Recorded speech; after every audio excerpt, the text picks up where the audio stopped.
আসসালামু আলাইকুম সবাইকে। আশা করি সবাই ভালো আছো, সুস্থ আছো। সবাই ভাইয়ের কথা ক্লিয়ারলি শুনতে পাচ্ছ কিনা এবং স্ক্রিন ঠিক মতো দেখতে পাচ্ছ কিনা কাইন্ডলি সবাইকে চ্যাট বক্সে একটু জানাই দিও।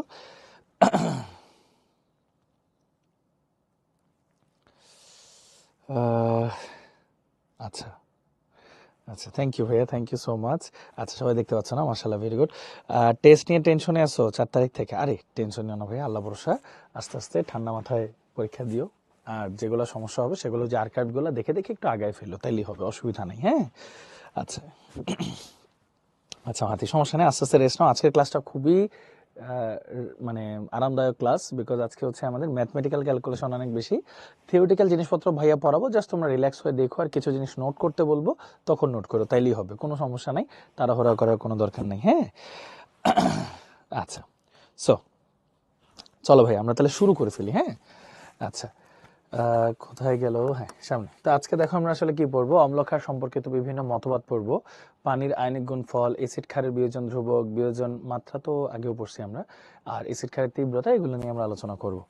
সো শুরুতে দেখো এসিড ক্ষার সম্পর্কিত আরহেনিয়াসের তত্ত্ব আমরা পড়বো। কোনটা? এসিড ক্ষার সম্পর্কিত আরহেনিয়াসের তত্ত্বটা পড়বো, এবং এই তত্ত্বের সীমাবদ্ধতা আসলে অনেক।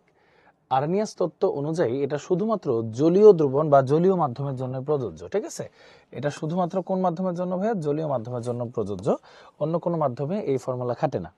তো এই ফর্মুলা আসলে উনি কি বলছেন? উনি বলছেন যারা জলীয় মাধ্যমে বা জলীয় দ্রবণে H+ আয়ন দান করে তারা হচ্ছে অ্যাসিড, যারা OH- আয়ন দান করে তারা হচ্ছে ক্ষার। যারা H+ আয়ন দান করে তারা হচ্ছে অ্যাসিড, যারা OH- দান করে তারা হচ্ছে ক্ষার। খুব সিম্পল একটা কথা। H+ দিলে হবে অ্যাসিড, OH- দিলে হবে ক্ষার, শেষ। আচ্ছা, তা এখন আরহেনিয়াসের তত্ত্ব অনুযায়ী কিছু সমস্যা তৈরি হয়েছে। যেমন ধরো তোমার কাছে আছে অ্যালুমিনিয়াম ক্লোরাইড, তোমার কাছে আছে BF3, তোমার কাছে আছে ধরো NH3। এখন এগুলা অ্যাসিড না ক্ষার সেগুলা তো H+ OH- দিয়ে বোঝা যায় না। তার মানে আরহেনিয়াস তত্ত্ব অনুযায়ী অ্যাসিড ক্ষারের সংখ্যা কিন্তু অনেক কম, তাই না? আরহেনিয়াস তত্ত্ব অনুযায়ী অ্যাসিড ক্ষারের সংখ্যা কি ভাইয়া? অনেক কম। কারণ এখানে শুধুমাত্র একটা মাধ্যমের কথাই বলছে, জলীয় মাধ্যম। আবার শুধুমাত্র কন্ডিশন দুইটাই বলছে, যে H+ দেয় সে অ্যাসিড, যে OH- দেয় সে হচ্ছে ক্ষার। সো আলটিমেটলি এখানে অ্যাসিড আর ক্ষারের সংখ্যাটা অনেক কমে যায়। আচ্ছা, যেমন এই যে এখানে দেখো, যে H+ দেয় হয়ে গেল, যে H+ দেয় সে হচ্ছে অ্যাসিড, যে OH- দেয় সে হচ্ছে ক্ষার। খুব সিম্পল জিনিস।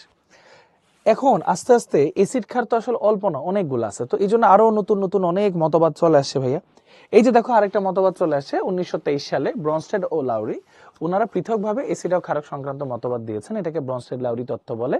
এটার আরেকটা নাম আছে প্রোটনিক তত্ত্ব বা প্রোটনায়ন, মানে প্রোটনিক থিওরি। সো এটা কেন বলা হয় একটু তোমাদেরকে বলি। তোমরা ভাইয়াকে একটু একটা জিনিস বলো তো ভাইয়া, H+ এর মধ্যে ইলেকট্রন কয়টা আছে, প্রোটন কয়টা আছে, আর নিউট্রন কয়টা আছে? সবাই কমা কমা দিয়ে একটু লেখো দেখি সবাই। হ্যাঁ, H+ এর মধ্যে ইলেকট্রন কয়টা আছে, প্রোটন কয়টা আছে, আর নিউট্রন কয়টা আছে? এটা একটু সবাই কষ্ট করে কমা কমা দিয়ে লেখো।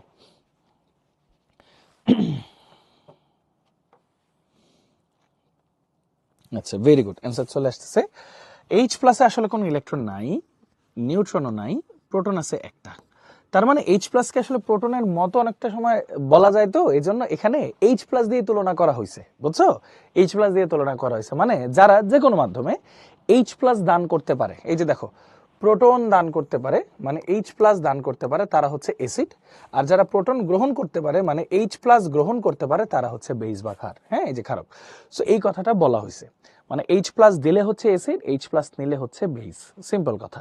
এবং H+ দিয়েই যেহেতু তুলনা করা হয়েছে, আর H+টা আসলে H+ এর মধ্যে শুধু প্রোটনই থাকে, সো এই জন্য এটাকে প্রোটনিক থিওরি, প্রোটনায়ন থিওরিও বলা হয়। হ্যাঁ, খুব সিম্পল সিম্পল জিনিস, আস্তে আস্তে জিনিস আমরা গুলো দেখবো।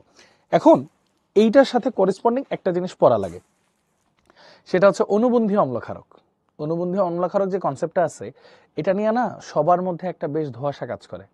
এবং ভাইয়া কোনটা কার অনুবন্ধী, অনুবন্ধী জিনিসটা কি, অনুবন্ধী অ্যাসিড শক্তিশালী হবে না অনুবন্ধী ক্ষার শক্তিশালী হবে, কি হবে না হবে, এগুলো নিয়ে অনেক প্যাচ লাগে। আজকে আমরা কি করবো ভাইয়া জানো? আজকে আমরা একদম থিওরিটিক্যালি প্রমাণে সহিত সবকিছু সুন্দর করে দেখবো, যে কোনগুলা কি কারণে কি হয়েছে। তো ফার্স্টে অনুবন্ধীর কনসেপ্টটা নিয়ে আমরা একটু আলোচনা করি। হ্যাঁ, চলো একটা পেজ নেই, সবাই খুব মনোযোগ দিয়ে ঠান্ডা মাথায় শুনো। হ্যাঁ, আমি জানি এগুলাতে তোমাদের একটু প্যাচ হয়, একটু মনোযোগ দিয়ে শুনলেই ভাইয়া হবে, কোনো সমস্যা নেই। হ্যাঁ, সবাই একটু ঠান্ডা মাথায় ধৈর্য ধরে দেখো। তো এখানে কি আছে, ধরো তোমার কাছে আছে হচ্ছে কার কথা বলা যায়, লেটসে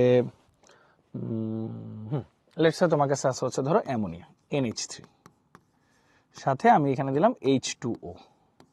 ঠিক আছে, H2O দিলাম। সো এখানে ঘটনাটা কি হচ্ছে একটু খেয়াল করে দেখো, H2O আর অ্যামোনিয়া থাকার কারণে H2O কি করবে ভাইয়া, অ্যামোনিয়াকে একটা H+ দান করবে। তাহলে অ্যামোনিয়াটা যেহেতু একটা H+ গ্রহণ করতেছে, ও হয়ে যাচ্ছে বেস, আর H2O যেহেতু একটা H+ দান করতেছে, ও হয়ে যাচ্ছে অ্যাসিড। সুন্দর, ওকে ফাইন। এরপর দেখো H2O একটা H+ ছেড়ে দেওয়ার কারণে তৈরি হচ্ছে কি OH-, আচ্ছা, আর এই অ্যামোনিয়া একটা H+ পাওয়ার কারণে সেটা তৈরি হচ্ছে অ্যামোনিয়াম প্লাসে। এখন আসো একটু খেয়াল করো, OH- কিন্তু চাইলে একটা H+ গ্রহণ করতে পারে, করে ধরো পানি তৈরি করলো। যে একটা H+ গ্রহণ করতে পারে সে তো একটা বেজ হয়, আমি সুন্দর মতো বেজ লিখলাম। অ্যামোনিয়ামের ক্ষেত্রে একটু খেয়াল করো ভাইয়া, অ্যামোনিয়ামকে যদি আমরা একটু ভেঙে লিখি তাহলে অ্যামোনিয়া প্লাস H+ পাওয়া যায়, মানে সে একটা H+ দান করতে পারে। যে একটা H+ দান করে তাকে আমরা অ্যাসিড বলতে পারি, তাহলে এখানেও আমরা অ্যাসিড বলতে পারি। বাট এখানে একটা ছোট্ট ব্যাপার আছে, সেটা হচ্ছে কার মানে কে কার থেকে তৈরি হয়েছে সেই জিনিসটা দেখা লাগবে। সব একটু খেয়াল করে দেখো, OH- টার মাদার কম্পাউন্ড বা মাতৃযৌগকে H2O, দেখো OH-টা আসছে H2O থেকে, কিন্তু এটা কিন্তু একটা বেজ, এটা কিন্তু আবার একটা অ্যাসিড, উল্টা না? একটা বেজ একটা অ্যাসিড থেকে তৈরি হয়েছে, এজন্য এই বেসকে বলা হবে কনজুগেট বেস। কনজুগেট মানেই হচ্ছে অনুবন্ধী, বুঝতে পারছো ভাইয়া? কনজুগেট মানে হচ্ছে অনুবন্ধী। আচ্ছা, ঠিক তেমনি এখন যদি এই দুইটার ক্ষেত্রে চিন্তা করো, অ্যামোনিয়ামের মাতৃযৌগ বা মাদার কম্পাউন্ড মানে যার থেকে তৈরি হয়েছে সেটা হচ্ছে অ্যামোনিয়া। তাহলে দেখো অ্যামোনিয়াম একটা অ্যাসিড, অ্যামোনিয়াম প্লাস আর কি, আর অ্যামোনিয়া কিন্তু একটা বেজ। তাহলে একটা অ্যাসিড একটা বেস থেকে তৈরি হয়েছে, উল্টা না? তাহলে এই অ্যাসিডটাকে বলা হবে এই বেজের কনজুগেট অ্যাসিড বা অনুবন্ধী অম্ল, তাই না? কনজুগেট অ্যাসিড বা অনুবন্ধী অম্ল। ধরো এটা যেই বুঝছো অল্প অল্প বুঝছো ধরলাম, চলো আরেকটা দেখি আমরা। আচ্ছা, সো লেটস সে আরেকটা যদি দেখি, ধরো HCl এর ক্ষেত্রে দেখি, HCl এর সাথে একটা H2O দিয়ে দিলাম। তাহলে এবার HCl H2O কে একটা H+ দান করলো, তাহলে যে H+ দান করবে সে তো অ্যাসিড, যে H+ গ্রহণ করবে সে একটা বেস। হ্যাঁ, কনজুগেট জিনিসগুলো আসলে ডান পাশে থাকে, হ্যাঁ সবসময় উৎপাদের দিকে থাকে, মনে রাখবা। তাহলে দেখো ও যেহেতু ওকে একটা H+ দান করছে, ও তৈরি করতেছে হচ্ছে H3O+ হাইড্রোনিয়াম আয়ন, আর ওর মধ্যে থেকে একটা H+ চলে যাওয়ার কারণে তৈরি হচ্ছে ক্লোরাইড আয়ন।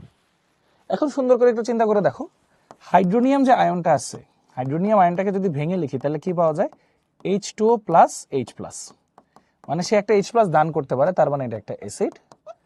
আর ক্লোরাইডটা খেয়াল করো, ও কিন্তু চাইলে একটা H+ গ্রহণ করতে পারে, তৈরি করে হচ্ছে HCl, তার মানে এটা একটা বেস, যে H+ গ্রহণ করে সে একটা বেস। তাহলে লেখো এটা নিচে একটা বেস লেখো, এটা নিচে একটা অ্যাসিড লেখো। এখন আবার ওই যে ওইভাবে চিন্তা করো যে H3O+, এটার মাতৃযৌগ তো H2O, অ্যাসিড তৈরি হয়েছে বেস থেকে, এজন্য এই অ্যাসিডকে বলা হবে ওই বেজের কনজুগেট অ্যাসিড। ঠিক তেমনি এই বেস তৈরি হয়েছে এই অ্যাসিড থেকে, তাহলে এটাকে অ্যাসিডের কনজুগেট বেস বলবো, কনজুগেট বেস বলবো, অনুবন্ধী অম্ল ক্ষারক যুগল। এখন ভাইয়া তোমাদেরকে আমি একটা কোশ্চেন করি, অ্যাসিড ক্ষার থাকলে অনুবন্ধী অম্ল ক্ষারও তৈরি হবে। এখন তোমাদেরকে একটা কোশ্চেন করি, দেখি তোমরা ধরতে পারতেছো কিনা। যেমন এই দুইটাকে বলা হয় অনুবন্ধী অম্লক্ষারক যুগল, এই দুইটাকে বলা হয় অনুবন্ধী অম্লক্ষারক যুগল, ইংলিশে বলা হয় conjugate acid base pair, conjugate acid base pair. তোমরা বলতে পারবা ভাইয়া কনজুগেট অ্যাসিড বেস পেয়ার বা অনুবন্ধী অম্লক্ষারক যুগলের মধ্যে পার্থক্য কি?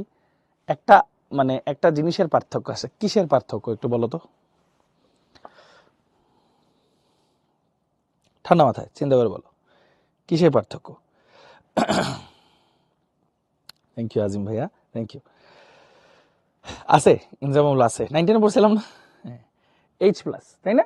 H+, দেখো অ্যাসিডের মধ্যে H+ বেশি থাকে, এই যে কনজুগেট বেজের মধ্যে H+ কম থাকে। মানে কনজুগেট অ্যাসিড বেসের মধ্যে মূল পার্থক্য কি? একটা H+ এর। আচ্ছা, তাহলে ভাইয়া দেখো তো HCl আর NaOH, এরা কি কেউ কারো কনজুগেট অ্যাসিড বেস? বলো তো, এরা কি কেউ কারো কনজুগেট অ্যাসিড বেস? কি মনে হয়, এরা কি কেউ কারো কনজুগেট অ্যাসিড বেস হবে? কখনোই হবে না, এরা কেউ কারো কনজুগেট অ্যাসিড মানে বেস হবে না। কিন্তু আমি যদি এখানে এটা লিখতাম, যে এই পাশে লিখতাম ক্লোরাইড মাইনাস, এই পাশে লিখতাম HCl, এই যে দুইটার মধ্যে পার্থক্য কি? একটা H+, তাহলে এটা কনজুগেট অ্যাসিড বেস পেয়ার হবে। এটা তাহলে কনজুগেট অ্যাসিড বেস পেয়ার হবে। আচ্ছা, সো এটা কিন্তু তোমাদেরকে একটা বেসিক আইডিয়া দিলাম যে অনুবন্ধী অম্লক্ষারক কি। এখন চলো আর একটা জিনিস পড়বো আমরা, হ্যাঁ আর একটা জিনিস পড়বো। আচ্ছা তার আগে এটা তো সবাই আমরা বুঝছি না মোটামুটি ভাইয়া, চলো পরের পেজটা একটু দেখি, আরো সুন্দর করে বুঝবো ইনশাল্লাহ। হ্যাঁ আসো, এখন আমরা কি করব, আমরা অনুবন্ধী অ্যাসিড ক্ষারক যুগল নিয়ে কাজ করব। আসো, ধরো তোমার কাছে আছে হচ্ছে HCl, এইটা আমি একটা H2O এর সাথে দিছি, H2O লিকুইড, এবং ওরা কি করছে, ওরা তৈরি করছে হচ্ছে একটা H3O প্লাস প্লাস একটা Cl মাইনাস, এই যে একটু আগে যেটা দেখাইলাম তোমাদেরকে। হ্যাঁ মানে এটা ওকে একটা H প্লাস দিয়ে দিছে, এটা তৈরি করছে হচ্ছে অ্যাসিড, এটা তো অ্যাসিড, যে H প্লাস দিবে আর যে নিবে সে হচ্ছে একটা বেস। আবার এই যে এইটা H3O প্লাস তো একটা কনজুগেট অ্যাসিড ছিল, একটু আগে মনে করে দেখো, ওই যে ওর আর ওর মধ্যে পার্থক্য কি, একটা H প্লাস বেশি, তাহলে এটা হচ্ছে কনজুগেট অ্যাসিড হবে।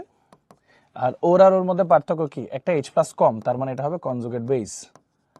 কনজুগেট বেস, এই পার্টটা একটু মনোযোগ দিয়ে সবাই একটু দেখো ভাইয়া। হ্যাঁ আচ্ছা, আমি যদি এইটার KC লিখি ভাইয়া, KC, ঠিক আছে, এটার যদি আমরা KC লিখি ভাইয়া, সবাই একটু খেয়াল করে দেখো, KC লিখি, KC যদি লিখতে চাই তাহলে কি লিখবো, উৎপাদ আয়নের ঘনমাত্রা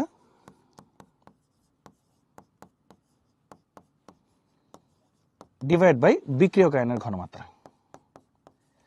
তোমাদের কাছে ভাইয়ার প্রশ্ন, H2O-টাকে ভাইয়া কেন নেই নি, বলো দেখি, H2O-টাকে ভাইয়া কেন নেই নি?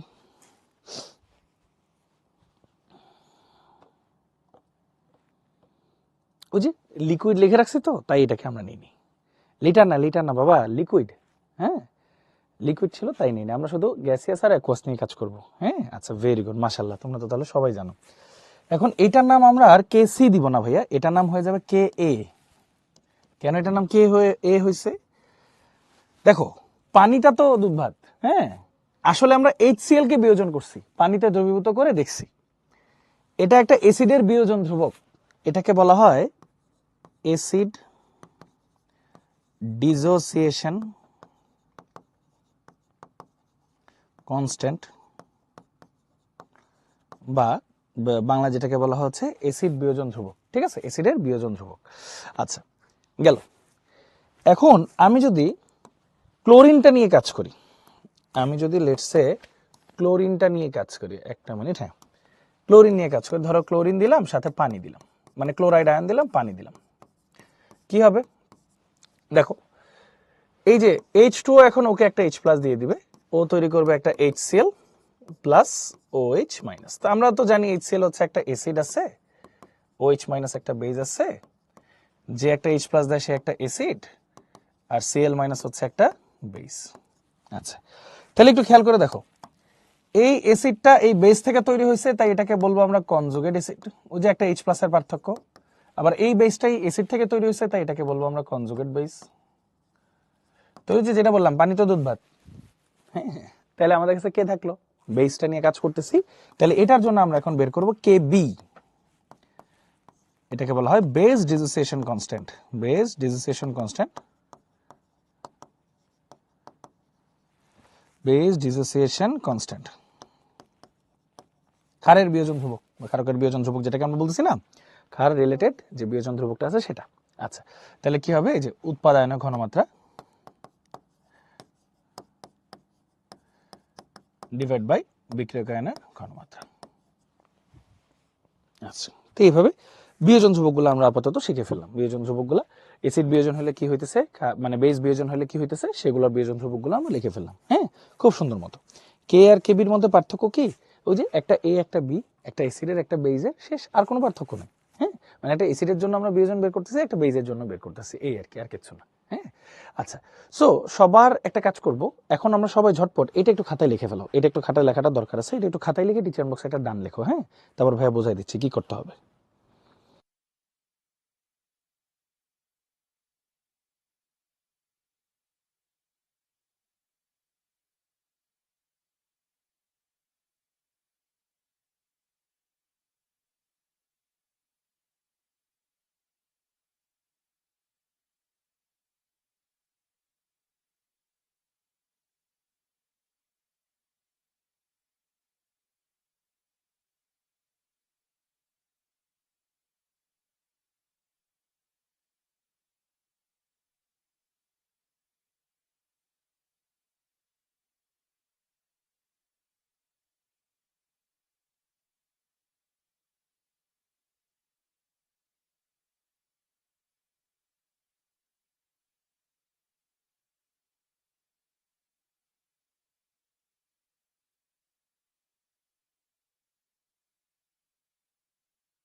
ওকে, সো আমরা দেখলাম তাই না ভাইয়া?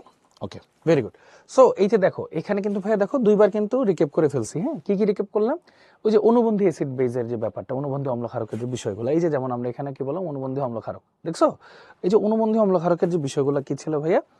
দেখো আমরা এখানে কি করছি, এইটা একটা বেজ, এখান থেকে একটা অ্যাসিড ফর্ম করছে, দুইটার মধ্যে মেইন ডিফারেন্স কি? একটা H প্লাসের, যার কাছে H প্লাস আছে সে অ্যাসিড, যার কাছে নাই সে হচ্ছে বেজ, একটা আরেকটার কনজুগেট, অনুবন্ধী, উল্টা।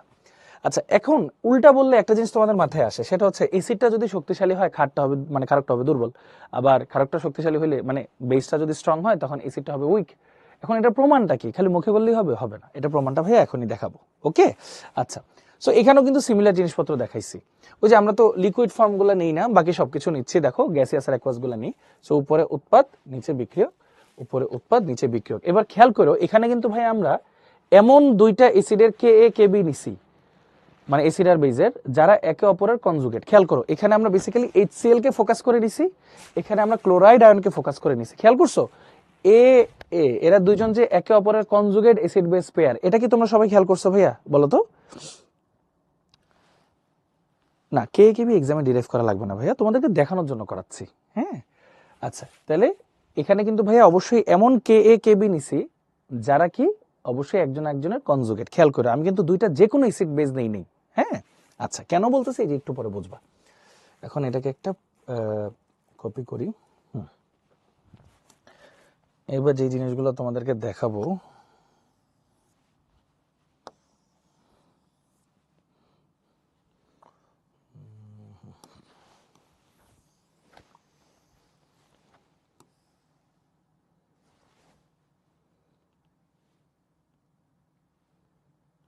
সুন্দর। আমার যেহেতু একটু কপি পেস্ট করার ম্যাজিক আছে, হ্যাঁ, তাই ক্ষমা প্রার্থী তোমাদের কাছে, তোমরা তো কপি পেস্টটা করতে পারতেছো না। ভাইয়া একটু কপি পেস্ট করবো কয়েকটা জিনিস বোঝানোর জন্য।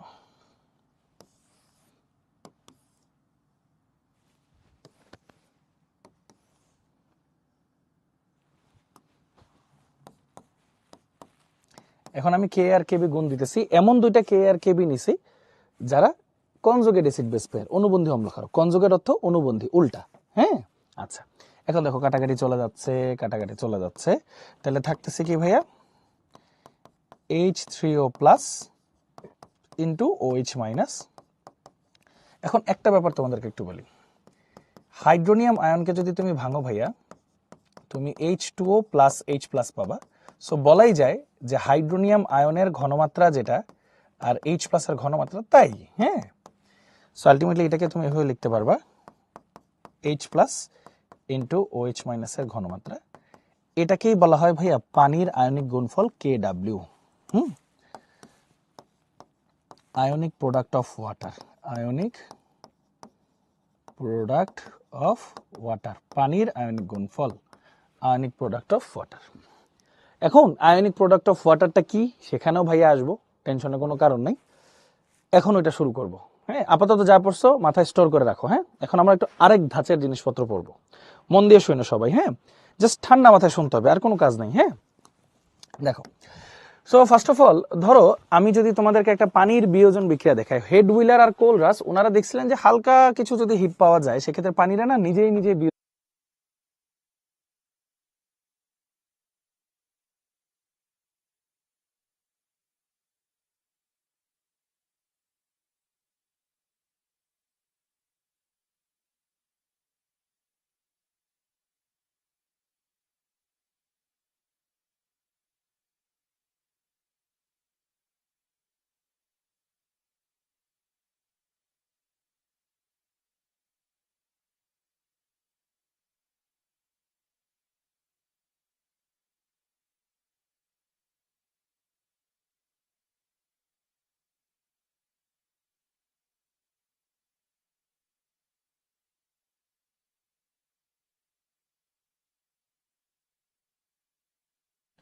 ওকে, তুলে ফেলছো না? Very good.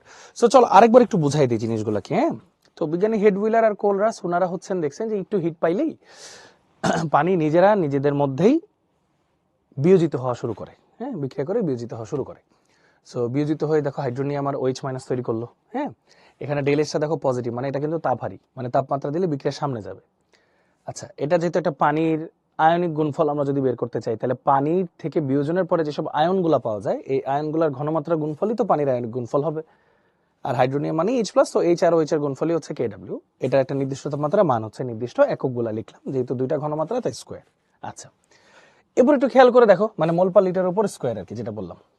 এখন খেয়াল করে দেখো, কেডি দিয়ে বোঝা হচ্ছে পানির যে বিয়োজন হইলো না, ওই বিয়োজন ধ্রুবক। ডিসোসিয়েশন কনস্ট্যান্টও বলা হয়, মানে বিয়োজন ধ্রুবকও বলে। আবার এটা যেহেতু নিজেই বিয়োজিত হয়ে যাচ্ছে, স্ববিয়োজন হয়ে যাচ্ছে, এই জন্য এটাকে স্ববিয়োজন ধ্রুবক। Auto dissociation, auto ionisation, self ionisation, self dissociation, constant of water বলা হয় সবকিছুই। আচ্ছা, তাহলে এখানে কি যেতে উৎপাদ বিক্রিয়ক লিখলাম, উপরেরটা কি কেডব্লিউ, তাহলে কেডব্লিউ আর কেডির মধ্যে সম্পর্ক সুন্দর মতো সাজায় দিলাম। পানির ক্ষেত্রে রো বা ঘনত্ব হচ্ছে 1 গ্রাম পার মিলিলিটার, তাহলে 1 মিলিলিটারের ভর 1 গ্রাম, তাহলে 1000 মিলিলিটার বা 1 লিটারের কত 1000 গ্রাম, তাহলে মোলারিটি কত 1 লিটারে 1000 গ্রাম, 18 দিয়ে ভাগ করলে এই যে মোল পার লিটার 55.56 মোলার, শেষ হয়ে গেল। তাহলে কেডিটা হচ্ছে পুরা পানির বিয়োজন ধ্রুবক, স্ববিয়োজন ধ্রুবক, আর কেডব্লিউটা শুধু আয়নিক গুণফল। ওকে, আচ্ছা, তা আশা করি এখন আমরা এই জিনিসটা একটু ক্লিয়ার। এখন যেহেতু কেডব্লিউতে চলেই আসছি, আরো কিছু বিষয় একটু ঢুকতে থাকি, হ্যাঁ।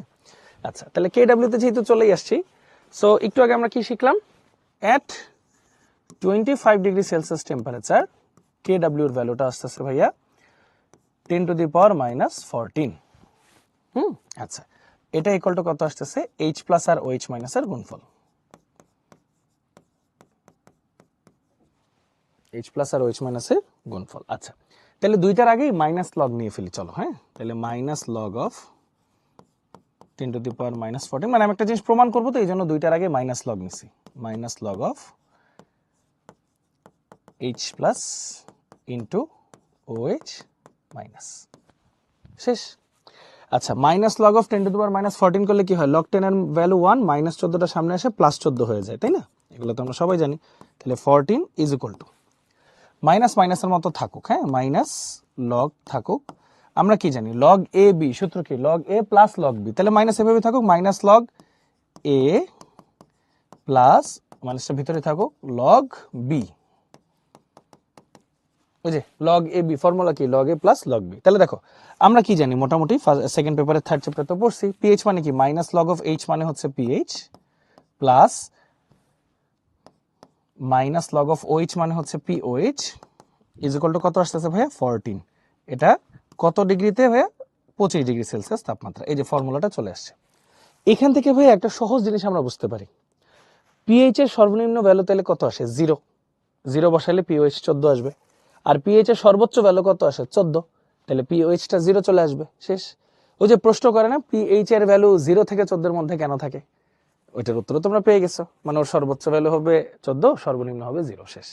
এখন আরেকটা কথা আছে, পিএইচ এর ভ্যালু 14 এর বেশি বা 0 এর কম কি হয় না, বলো তো একটু।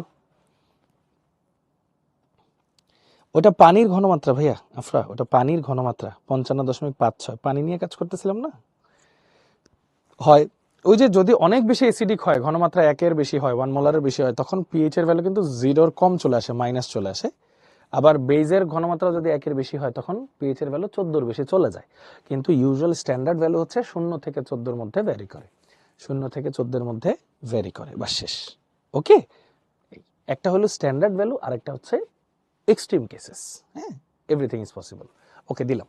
এখন আরেকটা বিষয় বলি, বিশুদ্ধ পানি বা নিউট্রাল যে অবস্থাটাকে আমরা বলি, হ্যাঁ, বিশুদ্ধ পানি বা নিউট্রাল কন্ডিশনে যদি আমরা ভাইয়া চিন্তা করি, নিউট্রাল কন্ডিশনে H প্লাসের ঘনমাত্রা যত থাকবে, OH মাইনাসের ঘনমাত্রাও ততই থাকবে।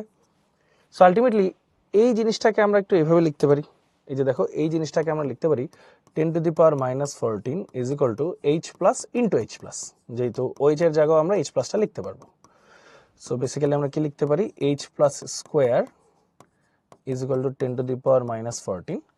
সো শুধু H প্লাস হচ্ছে কত আসে, 10⁻⁻7, ওই যে রুট করলাম, তারপর দুই পাশে মাইনাস লগ নিয়ে আসো, minus log of H plus is equal two minus log of 10⁻⁻7। তাহলে সুতরাং মাইনাস লগ অফ H মানে পিএইচ ইজ ইকুয়াল টু 7। তাহলে পিএইচ 7কে আমরা নিউট্রাল কেন বলি, এই যে দেখো, এটার উত্তর তোমরা পেয়ে গেছো।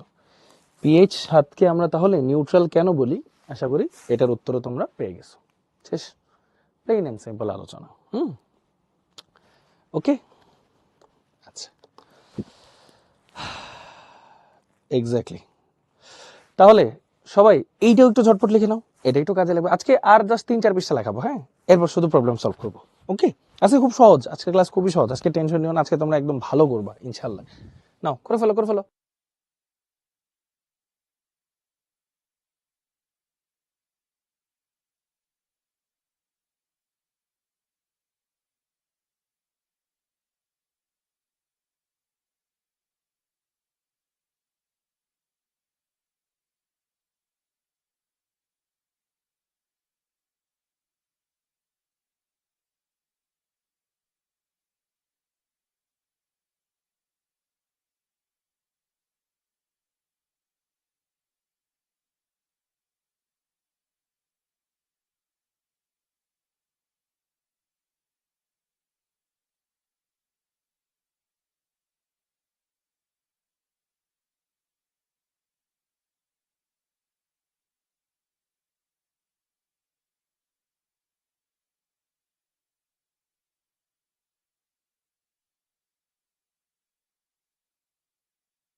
ওকে, সো চলো আমরা একটু দেখে আস্তে আস্তে, হ্যাঁ, দেখছো না?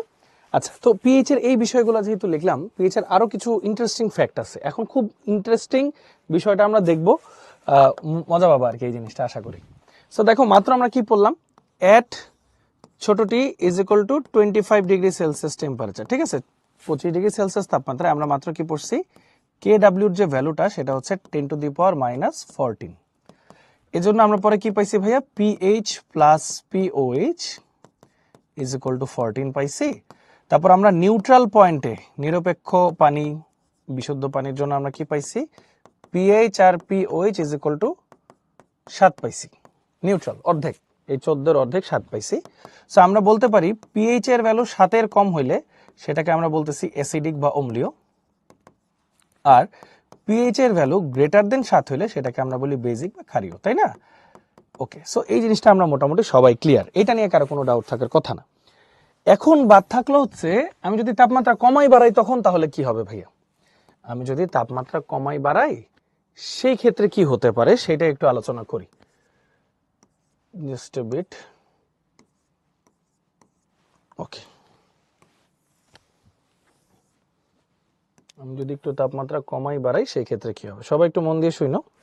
একটু আগে অলরেডি আমরা একটা কথা এস্টাবলিশ করছি, সেটা কি, আমরা যদি টেম্পারেচার বাড়াই সেই থেকে কে ডাব্লিউ বাড়বে, আমরা যদি টেম্পারেচার কমাই সেই থেকে কে ডাব্লিউ কমবে। আচ্ছা, ওকে, ভেরি গুড। এখন আমরা একটু ধরে নিই টেম্পারেচার 25 ডিগ্রির কম, তাহলে কে ডাব্লিউ কমে যাওয়ার কথা। এখন ধরি, অ্যাজিউম করি, নতুন একটা কে ডাব্লিউর ভ্যালু হচ্ছে 10⁻⁻16, কারণ আমরা জানি 10⁻⁻16 হচ্ছে 10⁻⁻14-এর চেয়ে ছোট, অবশ্যই ছোট। তাহলে এই যে এই 16টা এখানেই আসবে, এদের অর্ধেক করলে 8 হবে নিউট্রাল পয়েন্ট, তাহলে 8-এর কম হলে অ্যাসিড, 8-এর বেশি হলে ক্ষারীয়, সিম্পল। আর টেম্পারেচার যদি 25-এর বেশি হয় সেক্ষেত্রে কে ডাব্লিউর ভ্যালু বেড়ে যাবে। তো ধরো আমরা ধরে নিলাম ভ্যালুটা হচ্ছে 10⁻12, কারণ আমরা কি জানি 10⁻12 হচ্ছে অবশ্যই 10⁻14-এর চেয়ে বড়। তাহলে এই 12টা এদিকে চলে আসবে, এখানে অর্ধেক 6 আসবে, 6টা হলো নিউট্রাল পয়েন্ট, তাহলে 6-এর কম হলে অ্যাসিড, 6-এর বেশি হলে ক্ষারীয় বা বেসিক। সো দেখো, এইভাবে আমরা খুব সহজে এটা শিখতে পারি। আমি জানি হুট করে তোমাদের কাছে হয়তো একটু গুবলেট লাগতে পারে, এটা একটু খাতায় লেখো আগে, তারপর ভাইয়া পুরোটা ধরে ধরে বুঝাই দিচ্ছি, কিন্তু তোমরা 2টা মিনিট সময় নাও, সময় নিয়ে নিজেরাই একটু ভাবো যে জিনিসটা বুঝছো কিনা, কারণ এগুলো এমসিকিউ সিকিউ সব জায়গায় প্রচুর পরিমাণে আসে ভাইয়া। হ্যাঁ, একটু সময় নাও, সময় নিয়ে ভাইয়াকে একটু টিচার ইনবক্সে লেখো। হ্যাঁ, থ্যাংক ইউ ভাইয়া, হ্যাঁ নূর ভাইয়া, থ্যাংক ইউ ভাইয়া। হ্যাঁ, যাক, আলহামদুলিল্লাহ, আফরোজা ভাইয়া, ভেরি গুড।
ওকে, সবাই তাহলে লিখছো, হ্যাঁ আশা করি একটু বুঝতে পারছো। মানে ব্যাপারটা খুবই ইন্টারেস্টিং যে 25 ডিগ্রি সেলসিয়াস তাপমাত্রা কেডব্লিউ এর ভ্যালু তো ফিক্সড, হ্যাঁ। তো 10⁻⁻14, তাহলে পিএইচ আর পিওএইচ দেখো 14, নিউট্রাল পয়েন্ট হচ্ছে অর্ধেক 7, তাহলে 7-এর কম হলে অ্যাসিড, 7-এর বেশি হলে ক্ষার, এরকম মানে অ্যাসিডিও বা ক্ষারীয়। তো একটু খেয়াল করো, টেম্পারেচার যদি কমে যায় 25-এর কম চলে যায়, ধরো অনেক কমে গেছে, তখন হচ্ছে আমি কেডব্লিউ এর ভ্যালু কমে যাবে, 10⁻⁻16 আসছে, তাহলে পিএইচ প্লাস পিওএইচ এর ভ্যালু কত হয়ে গেছে 16, অর্ধেক হয়ে যাবে 8, তখন 8-এর কম হলে অ্যাসিডিক, 8-এর বেশি হলে ক্ষারীয়, মানে কি নিউট্রাল পয়েন্টটা চেঞ্জ হচ্ছে। টেম্পারেচার যদি বেড়ে যায় 25 ডিগ্রির চেয়ে, তখন কেডব্লিউ বাড়বে, ধরো 10⁻12, দেখো পিএইচ আর পিওএইচ হয়ে গেছে 12, নিউট্রাল পয়েন্ট হয়ে গেছে 6, পিএইচ এর ভ্যালু কত হয়ে গেছে, মানে নিউট্রাল পয়েন্ট তো যেহেতু 6, 6-এর কম হলে অ্যাসিড, 6-এর বেশি হলে বেসিক, মানে নিউট্রাল পয়েন্টটা চেঞ্জ হয়ে যাচ্ছে, আর কিছুই না। সো টেম্পারেচার বাড়লে নিউট্রাল পয়েন্ট কিন্তু 7-এর থেকে কমে যায়, আর টেম্পারেচার কমলে নিউট্রাল পয়েন্ট 7-এর থেকে বেড়ে যায়। দেখো নিউট্রাল পয়েন্ট টেম্পারেচার কমলে বেড়ে যায়, টেম্পারেচার বাড়লে কমে যায়, শেষ। এভাবে সুন্দর করে এমসিকিউ আসে, রিটেন আসে, সব জায়গায় কোশ্চেন আসে ভাইয়া, বুঝতে পারছো? সো এগুলো একটু ধারণা রাখাটা ভালো। তাহলে টি বাড়লে কেডব্লিউ বাড়ে, টি কমলে কেডব্লিউ কমে, এই হিসাবটা আমরা দেখাই ফেলছি, এবং এখানে যত ধরনের কথাবার্তা বলা পসিবল সবকিছু বলা কিন্তু আমাদের শেষ। আচ্ছা, সো এত কিছু যেহেতু বলেই ফেলছি ভাইয়া, তো পিএইচ পিওএইচ এর ব্যাপারগুলো একটু বলে ফেলি নাকি, পিএইচ পিওএইচ এর ব্যাপারগুলো একটু বলে ফেলি। আচ্ছা, টি বাড়লে কেডব্লিউ বাড়ে কেন, আসলে যে আগেই পড়াইছিলাম ভাইয়া, দেখো টি ডাব্লিউ বাড়লে কেডব্লিউ বাড়ে কেন, যে এখানে তাপ হারি ছিল, হ্যাঁ। আচ্ছা, মানে পানির বিয়োজনটা তাপ হারি বিক্রিয়া, তাই তাপমাত্রা বাড়াইলে বিক্রিয়া সামনে যায়, সামনে যাওয়া মানে কি, হাইড্রোনিয়াম আয়ন আর ওইচ আয়ন, এদের ঘনমাত্রা বাড়বে, তাহলে এদের ঘনমাত্রার গুণফলও বাড়তে থাকবে, হ্যাঁ, এই হিসাব। আচ্ছা, সো এখন পিএইচ এর ব্যাপারটা যদি একটু চলে আসি, সোরেনসেন উনি হচ্ছে পেজ স্কেল নিয়ে কথা বলছিলেন, হ্যাঁ, পেজ স্কেল দিয়েছিলেন। তো দেখো, ধরো তোমার কাছে একটা ডিজিট আছে 0.1 2 3 4 5 6 7, 10⁻⁻7, -7 আর 7, এই চারটার মধ্যে মনে রাখার মতো সহজ সংখ্যা কিন্তু 7। তো ব্যাপারটাকে একটা ফাংশনের মতো চিন্তা করো, তুমি যদি এটার সামনে একটা মাইনাস লগ অপারেটর নিয়ে আসো যার বেজ হচ্ছে 10, তুমি এই কঠিন একটা জিনিস এটাতে ইনপুট দাও, আর এখানে আউটপুট হিসেবে সহজ একটা জিনিস পাবা। তো এটাই হচ্ছে pH, puissance of hydrogen, power of hydrogen, হ্যাঁ। তো হাইড্রোজেনের তুমি ঘনমাত্রার ঋণাত্মক লগারিদম নিয়ে পিএইচটা বের করতেছো। সো বেসিক্যালি হিসাব সহজ করার জন্য, হ্যাঁ। তাহলে পিএইচ ইজ ইকুয়াল টু আমরা কি পড়তেছি দেখো তো ভাইয়া, মাইনাস লগ অফ এইচ। তাহলে একটু খেয়াল করো, পিওইচটা কি হবে, মাইনাস লগ অফ ওইচ। তাহলে পি কে ডাব্লিউটা কি হবে, minus log of K W. তাহলে পি কে এটা কি হবে, মাইনাস লগ অফ কে এ। কে এটা কি একটু আগে পড়ছি, অ্যাসিড বিয়োজন ধ্রুবক, আর ওই যে কে এর ভ্যালু যত বেশি হয় অ্যাসিড তত ভালো, তত বিয়োজিত হয় তত শক্তিশালী অ্যাসিড, আর কে এর ভ্যালু যত কম হয় তত খারাপ। তো দেখো p K b is equal to কি হবে, minus log of K b. আচ্ছা, এখন তোমাদেরকে একটা প্রশ্ন করি, ভাইয়াকে একটু বলো তো, এইচ প্লাস এর ঘনমাত্রা বাড়লে পিএইচ কি বাড়বে নাকি কমবে, বলো দেখি। এইচ প্লাস এর ঘনমাত্রা বাড়লে পিএইচ কি বাড়বে নাকি কমবে, বলো। এইচ প্লাস এর ঘনমাত্রা বাড়লে পিএইচ কি বাড়বে নাকি কমবে? আচ্ছা, হ্যাঁ, অনেকে লিখছো কমবে, কিছু মানুষ লিখছো বাড়বে, আমি একটু বুঝাই তোমাদেরকে, হ্যাঁ, এটা প্রমাণ সহ বুঝাই। দেখো, এই যে মাইনাসের সামনে তো কোনো কিছু নাই, কোনো কিছু নাই মানে জিরো, তাহলে 0 মাইনাস লগ এইচ। লগ মানে লগ দিয়ে যদি হিসাব করো, 0 মানে কি লগ 1, লগ 1 কে বলা হয় 0, মাইনাস লগ এইচ।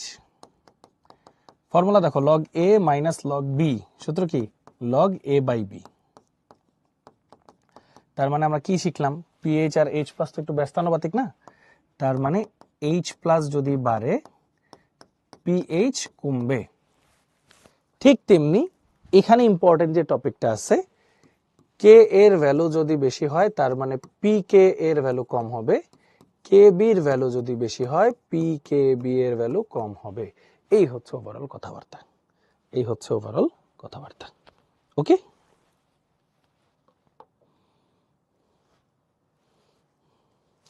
নিয়ে যাবেন মাইনাস লগ আর -7, বাবারে এটাকে দিতে হবে, যে এটাকে, এটাকে দিলে এটা পাবা, অথবা এটাকে দিলেও এটার মধ্যে দিলে এটা পাবা, -7 তো পাবা না, হ্যাঁ, নিয়ে যাবেন।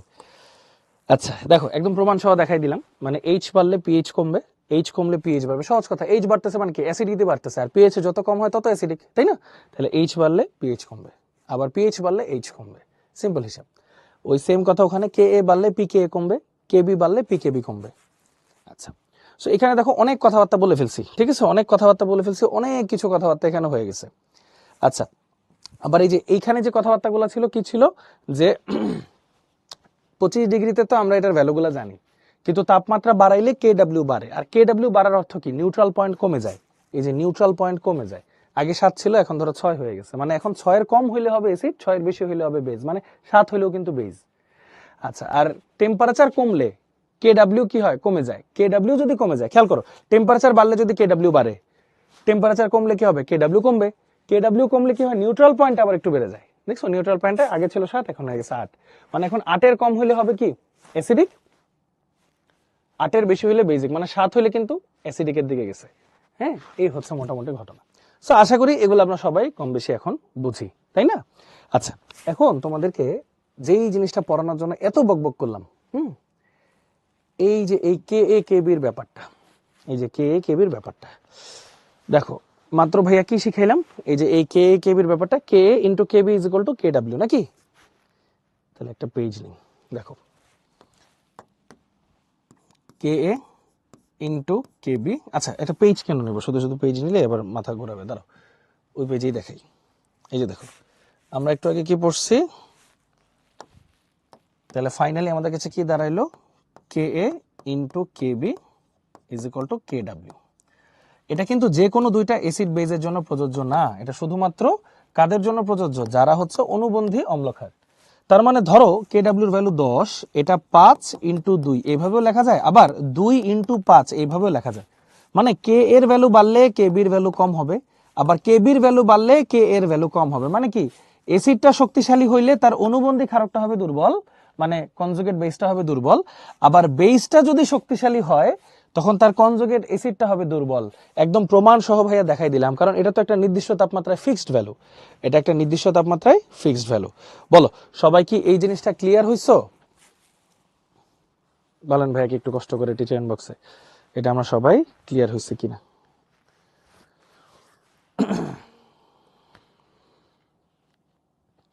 ওই যে আমরা সবসময় কথায় পড়ি না যে এসিড শক্তিশালী, তাহলে তার অনুবন্ধী বেস মানে কনজুগেট বেসটা হবে দুর্বল। প্রমাণ কি, এই যে প্রমাণ, কে এ আর কে বি, এটা কিন্তু যে কোনো দুইটা এসিড বেস নিলে হবে না। এটা যদি এসিড নাও এটা তার কনজুগেট বেস, এটা যদি বেস নাও এটা তার কনজুগেট এসিড। তাদের কে এ আর কে বি গুণ করলে কে ডাব্লিউ হয়। কে এ আর কে বির ভ্যালু যত বেশি হবে তত তারা স্ট্রং হয়। তাহলে কে এর ভ্যালু যদি বেশি হয় কে বি অবশ্যই কম হইতে হবে, কারণ গুণফল তো ফিক্সড। আবার কে বির ভ্যালু যদি বেশি হয় কে এ কম হইতে হবে, কারণ গুণফল তো ফিক্সড। তার মানে এসিড যদি স্ট্রং হয় কনজুগেট বেস হবে উইক, আবার বেস যদি স্ট্রং হয় কনজুগেট এসিড হবে উইক। শেষ হয়ে গেল। আচ্ছা, সো দেখো আমরা এখন কিন্তু অনেক কথাবার্তা পড়ে ফেলছি ভাইয়া, এই যে অনুবন্ধী অম্লক্ষার পড়াইতে গিয়ে পিএইচ টিএইচ পড়াই ফেলছি, পিএইচ এর ইকুয়েশন পড়াই ফেলছি। এই যে দেখো অনুবন্ধী অম্লক্ষারের জিনিসপত্র আমরা অনেক কিছু দেখাই ফেলছি। হ্যাঁ, ওকে, অনুবন্ধী অম্লক্ষার রিলেটেড অনেক কিছু দেখাই ফেলছি। ওকে, এখন কিছু এমসিকিউ আছে। নাও এই এমসিকিউ গুলা এখন তোমরা নিজেরা ক্লিয়ার করবা। 1 2 3 4, এই 4টার অ্যান্সার তোমরা ভাইয়াকে 4 মিনিটে দাও, এরপর ভাইয়া সলভটা বলবো, তার আগে বলবো না। নাও করে ফেলো ভাইয়া সুন্দর করে।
ওকে, তো সবাই লিখছো না?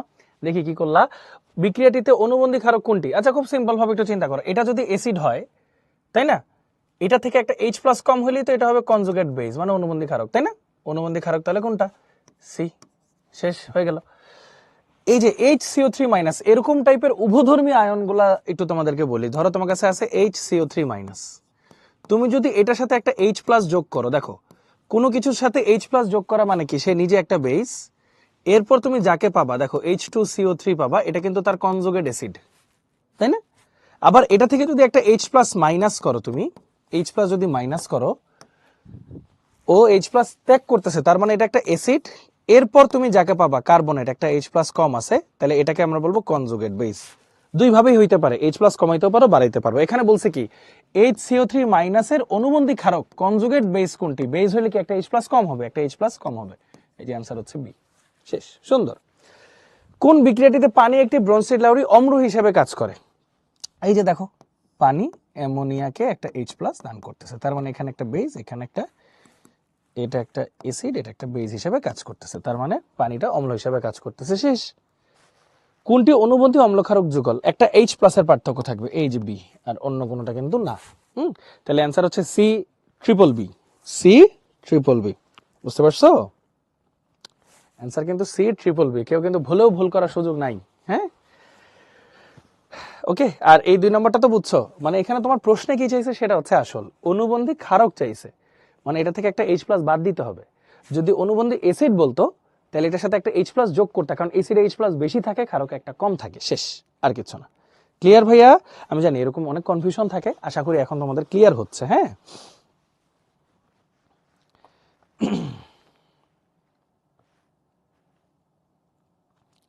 ওকে, তাহলে এটা আমাদের সবার ক্লিয়ার ইনশাআল্লাহ। দারুণ।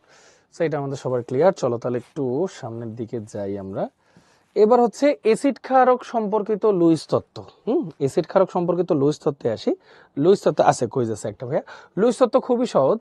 এখানে লোন পেয়ার নিয়ে কথা হবে আর কি। হ্যাঁ, যারা হচ্ছে লোন পেয়ার বা মুক্ত জোর, হ্যাঁ, লোন পেয়ার বা মুক্ত জোর, দেখো এখানে এই যে আছে নিঃসঙ্গ ইলেকট্রন জোর, যারা গ্রহণ করে তারা হচ্ছে অ্যাসিড, আর যারা নিঃসঙ্গ ইলেকট্রন জোর, হ্যাঁ, ত্যাগ করে, এই যে দাতা, তারা হচ্ছে বেইজ। ঠিক আছে, মানে অ্যাসিড কারা? যারা ইলেকট্রন জোড়া লোন পেয়ার গ্রহণ করে তারা, আর দান করে যারা, তারা হচ্ছে বেইজ। এখন দেখো ভাইয়া, পানিতে লোন পেয়ার আছে যেটা সে দিতে পারে। পানির গুণফল 10⁻14 হলে হাইড্রোনিয়ামের মান নিচের কোনটি? এখানে যেহেতু পানির কোনো কন্ডিশন বলে না, মানে বিশুদ্ধ পানি, নিউট্রাল পানি ধরে নাও। হাইড্রোনিয়াম মানে H+, তাহলে H+ এর ঘনমাত্রা কত হবে? 10⁻7। 10⁻7, বুঝতে পারছো? ওই কোয়েশ্চেনটাই আসছে, আর কিছু না। আশা করি 1 নম্বরটা আমরা সবাই ক্লিয়ার। হ্যাঁ, না আফরা, এটা তো আসলে ওই যে ওই কোয়েশ্চেনটা, যে KW এর ভ্যালু কখন বেশি হবে, এটার অবস্থা কি হবে সেটা জিজ্ঞেস করেনি, কিন্তু কখন বেশি হবে। হ্যাঁ, টেম্পারেচার যত বেশি তত এই ভ্যালুটা বেশি হবে। লাস্টেরটা 3 নম্বর, 1 2 3। আচ্ছা, কয়েক ফোঁটা HCl যোগ করলে, শোনো, তুমি বিশুদ্ধ পানির মধ্যে কয়েক ফোঁটা HCl যোগ করছো, কয়েক ফোঁটা যোগ করলে সেটা তো নগণ্য পরিমাণে হয়, খুবই নগণ্য পরিমাণে হয়। সো এটাতে খুব বেশি একটা ইফেক্ট করবে না। আরেকটা মজার ব্যাপার হলো, সবচেয়ে মেইন ফ্যাক্টর যেটা, KW KPKC, এগুলা কি টেম্পারেচার চেঞ্জ করা ছাড়া চেঞ্জ হয়?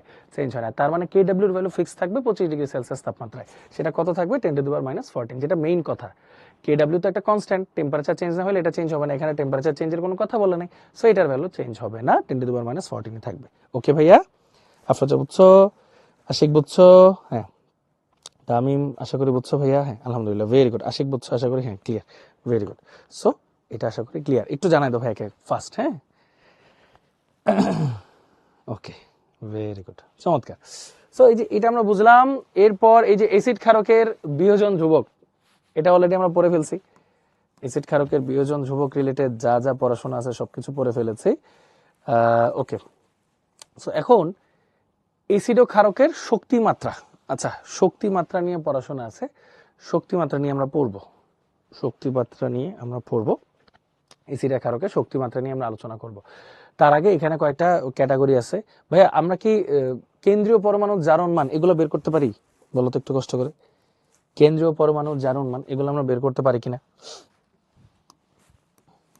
লেটস সে আমরা যদি বলি H3PO4, এখানে ফসফরাসের জারণ মান কত? একটু বের করে দেখাও তো ভাইকে। এখানে ফসফরাসের জারণ মানটা কত? H3PO4।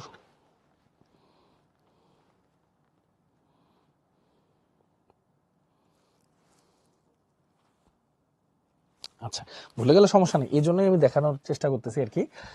দেখো হাইড্রোজেন তিনটা আছে, হাইড্রোজেনের তো জার্মান +1, তাহলে তিনটার জন্য কত +1 × 3। হ্যাঁ, ফসফরাসের জন্য ধরো তুমি এক্স ধরলা, আর অক্সিজেন প্রত্যেকটা জার্মান হচ্ছে -2, আর চারটার জন্য -8 আসে, তাই না? তাহলে টোটাল হিসাব করে দেখো, 3 × 3 + x - 8 = 0, x - 5 = 0, তাহলে x আসে ভাইয়া +5, তাই না? x আসে +5। সো এটা আমরা তাহলে সবাই কম বেশি বের করতে পারি। আচ্ছা, সো এটা যেহেতু আমরা বের করতে পারি, তাহলে আসো আমাদের অম্লের শক্তি মাত্রার যে ব্যাপারটা আছে সেটা একটু আলোচনা করি। প্রথম দুইটা আমরা খুব ভালো মতোই জানি, প্রথম দুইটা নিয়ে আমরা পড়াশোনা মাত্রই করলাম, যে কে এর ভ্যালুর যে ব্যাপারটা, যে কে এর ভ্যালু অ্যাসিডের বিয়োজন ধ্রুবক যত বেশি হবে তত বিয়োজিত হবে, মানে তত সে শক্তিশালী অ্যাসিড, অথবা পি কে এর ভ্যালু যত কম হবে তত সে শক্তিশালী অ্যাসিড। কে এর ভ্যালু যত বেশি হবে অথবা পি কে এর ভ্যালু যত কম হবে তত সে শক্তিশালী অ্যাসিড গেল। এরপর আসে এগুলাকে বলা হয় oxo acid. Oxo acid, oxo অ্যাসিডগুলোর ক্ষেত্রে নিয়ম হচ্ছে কেন্দ্রীয় পরমাণুর জারণ মান যার বেশি সে তত শক্তিশালী। প্রথম কথা, কেন্দ্রীয় পরমাণু মাঝখানে যেটা আছে আপাতত অমনি চিন্তা করো সিয়াম, হ্যাঁ, কেন্দ্রীয় পরমাণুর জারণ মান যার যত বেশি সে তত বেশি পাওয়ারফুল অ্যাসিড। হ্যাঁ, যেমন এখানে দেখো HClO4 হচ্ছে +7, H2SO4 হচ্ছে +6। আচ্ছা, এটা বেসিক্যালি +7 হচ্ছে ক্লোরিনের, সালফারের হচ্ছে +6, নাইট্রোজেনের হচ্ছে +5, সালফারের এখানে +4, নাইট্রোজেনের +3, ক্লোরিনের +1। সো মানে কেন্দ্রীয় পরমাণুর জারণ মান যার যত বেশি হবে অক্সো অ্যাসিডগুলোর ক্ষেত্রে তত তাদের পাওয়ার বেশি। যেমন আমি যদি এখন একটা এক্সাম্পল তোমাদেরকে জানতে চাই, ধরো তোমার কাছে আছে HClO4 আর তোমার কাছে আছে ধরো H3PO4, বলো তো কার পাওয়ারটা বেশি এই দুইটার মধ্যে?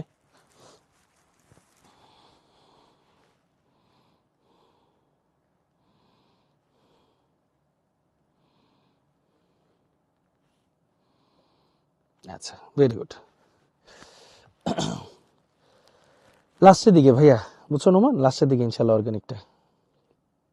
টেনশন নাই, টেনশন হওয়ার কোনো কারণ নেই ভাইয়া। ওকে, সো আসো, ক্লোরিনের জারণ মান দেখো, অক্সিজেন 4টা আছে তো তাহলে কত -8, হাইড্রোজেন একটা আছে তাহলে +1, তাহলে ডিফারেন্স কত ওদের 7 না, তাহলে এটা হচ্ছে +7। অক্সিজেন 4টা আছে -8, হাইড্রোজেন 3টা আছে +3, ডিফারেন্স কত 5, তাহলে এটা হচ্ছে +5 ফসফরাস। তাহলে যার কেন্দ্রীয় পরমাণুর জারণ মান বেশি তার পাওয়ার বেশি, শেষ, এটা তো আমরা বুঝে গেছি। আচ্ছা, এটা গেল একটা। এরপরে কেসটা হচ্ছে যদি অক্সো অ্যাসিডগুলার কেন্দ্রীয় পরমাণুর জারণ মান মিলে যায়, অক্সো অ্যাসিডগুলার কেন্দ্রীয় পরমাণুর জারণ মান যদি মিলে যায়, তখন যার আকার ছোট, সাইজ ছোট হবে তার পাওয়ার বেশি। যার আকার ছোট মানে মানে যার সাইজটা ছোট, চার্জ ডেনসিটি বেশি, তার পাওয়ার বেশি। যেমন তোমার কাছে আছে ধরো HClO4 আর তোমার কাছে আছে ধরো HiO4। তো দেখো এইখানেও অক্সিজেন 4টা আছে মানে -8, হাইড্রোজেন একটা আছে +1, তাহলে ডিফারেন্স কত, এটা +7। হাইড্রোজেন হচ্ছে +1, অক্সিজেন 4টা আছে -8, তাহলে এটা হচ্ছে +7। তাহলে বেশি অবশ্যই কি হবে, ক্লোরিনেরটা। কেন? এই যে কেন্দ্রীয় পরমাণুর জারণ মান তো সেম, তখন দেখতে হবে এই দুইটার মধ্যে ছোট সাইজের কে। ক্লোরিন অবশ্যই সাইজে ছোট, আয়োডিন সাইজে বড়। সাইজে ছোট হওয়ার কারণে চার্জ ঘনত্ব বেশি, পাওয়ার বেশি, ওর পাওয়ার বেশি ওর পাওয়ার কম, এই হচ্ছে ঘটনা। আচ্ছা, ফাইনালি আরেকটা আছে, সেটাকে হাইড্রা অ্যাসিড বলে। সেটাকে হাইড্রা অ্যাসিড বলে, হ্যালোজেন অ্যাসিড আর কি। যেগুলো দেখো, ধরো একটা আছে তোমার কাছে হাইড্রোজেন আয়োডাইড, একটা আছে হাইড্রোজেন ব্রোমাইড, একটা আছে হাইড্রোজেন ক্লোরাইড, একটা আছে হাইড্রোজেন ফ্লোরাইড। দেখি ভাইয়ার একটু বলো দেখি, এই চারটার মধ্যে কে সবচেয়ে শক্তিশালী অ্যাসিড তোমাদের মতে? বলো, সবাই রেসপন্স করো একটু। হ্যাঁ,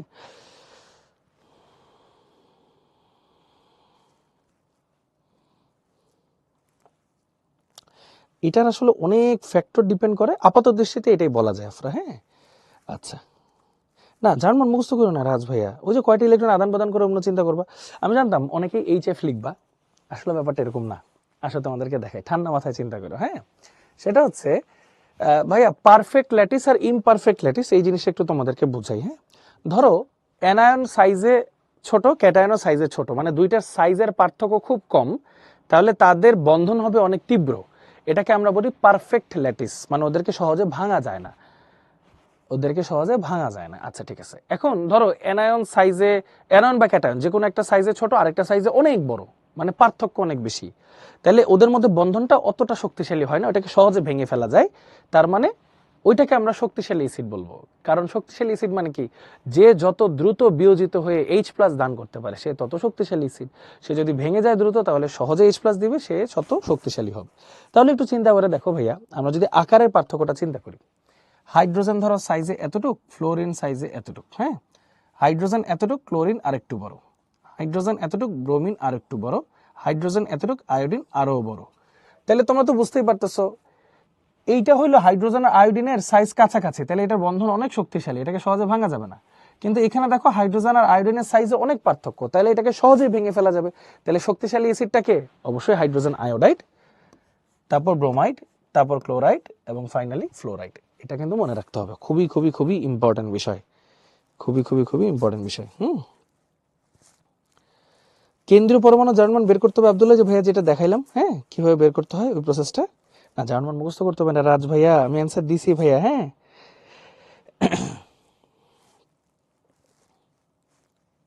ওটা কখনোই দিবে না, কারণ ওইখানে আবার কে এর ভ্যালু মেনশন করা থাকবে। বুঝতে পারছো অমৃতা? অমৃতা ভালো কোশ্চেন করছে। হাইড্রো অ্যাসিড আর অক্সো অ্যাসিড একসাথে দেওয়া থাকলে কি হবে, দুইটা ডিফারেন্ট ক্যাটাগরি একসাথে দিলে কে এর ভ্যালুটা দেওয়া থাকবে, কে এর ভ্যালু যার বেশি সে তত স্ট্রং। বুঝে নাই? এই আর একই ক্যাটাগরির মধ্যে তখন কে এর ভ্যালু দেওয়া থাকবে না, তখন এইভাবে তুলনা করতে হবে। হ্যাঁ, আচ্ছা, হ্যাঁ, গুড সৌমিক, ভেরি গুড। সেইটা আমরা দেখলাম। এখন আসো, 1 2 3 4, চারটা কোয়েশ্চেন আছে না, চারটা অ্যান্সার করো কুইকলি কুইকলি। না, ওদের মধ্যে শক্তিশালী বন্ধন হয় যদি আকার ছোট হয়। একই সাইজের আকার হইলে শক্তিশালী বন্ধন ভাঙা কঠিন, একটা ছোট একটা অনেক বড় হইলে সহজে ভেঙে ফেলা যায়, শক্তিশালী। বুঝতে পারছো লাবিব? নাও এই চারটা অ্যান্সার করো কুইকলি কুইকলি।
ওকে, বেশ খানিকটা সময় দিলাম, দেখি কি অবস্থা তোমাদের।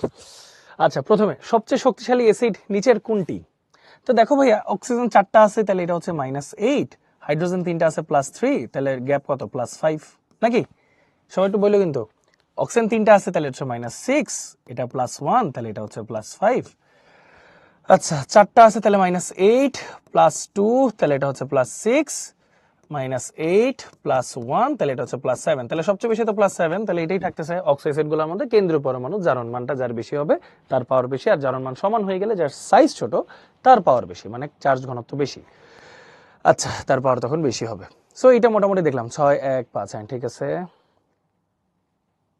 ডান।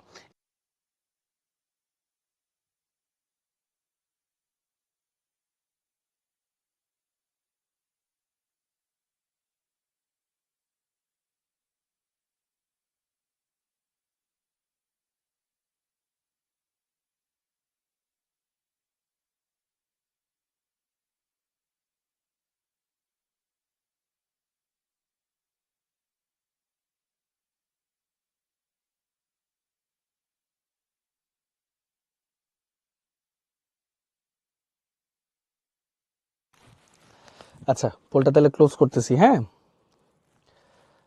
ভুল হয়ে গেল, আরে কোনো সমস্যা নেই, ঠিকঠাক অ্যান্সার দিতে পারলেই হয়েছে। দেখো, আমরা কি পড়ছিলাম ভাইয়া? কে এর মান যত বেশি হয় তত শক্তিশালী অ্যাসিড, অথবা পি কে এর মান যত কম হয় তত শক্তিশালী অ্যাসিড। তাহলে পি কে এর মান সবচেয়ে কম হচ্ছে ডি এর, তাহলে ডি হচ্ছে সবচেয়ে শক্তিশালী অ্যাসিড, মানে অপশন এ আসলে, হ্যাঁ, অপশন এ। লিডার বোর্ডে একটু দেখে ফেলি। তাসিন, আসাদ, নাফিস, তোহারুন, তোজো, তানভীর, মেহজাবিন, সুমনা, ইনজামামুল, লিজু, এছাড়া বাকি সবাইকেই আসলে ধন্যবাদ, সবাই যে কষ্ট করে অ্যান্সারটা দিছো। এর আগের কোশ্চেনটা একটু সমস্যা ছিল, আশা করি এটা তোমরা সবাই ক্লিয়ার, হ্যাঁ। আচ্ছা, কোনো অসুবিধা নাই মারিয়া, কোনো অসুবিধা নাই।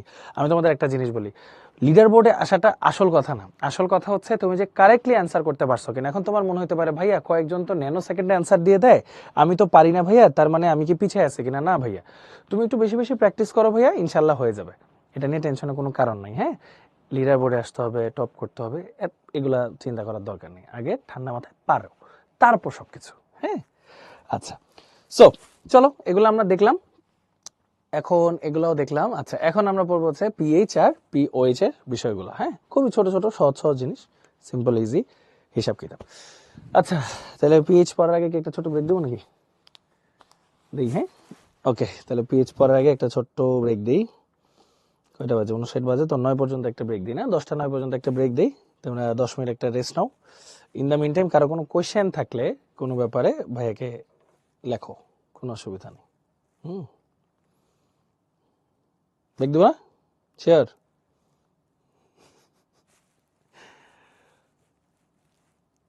ওকে, আচ্ছা, ম্যাক্সিমাম বলছে দিব। আচ্ছা, আমি ইয়েস নো দিই, হ্যাঁ, না 3, 2, 1। ও, গল্প করবো? আচ্ছা, গল্প করবো না, দাও। আচ্ছা, ঠিক আছে, 10 মিনিটই থাকলো, অসুবিধা নাই, কিন্তু আমরা কথা বলি, আসো। বলো, কি অবস্থা তোমাদের? দিনকাল কেমন যাচ্ছে? প্রেশার কেমন যাচ্ছে পড়াশোনার?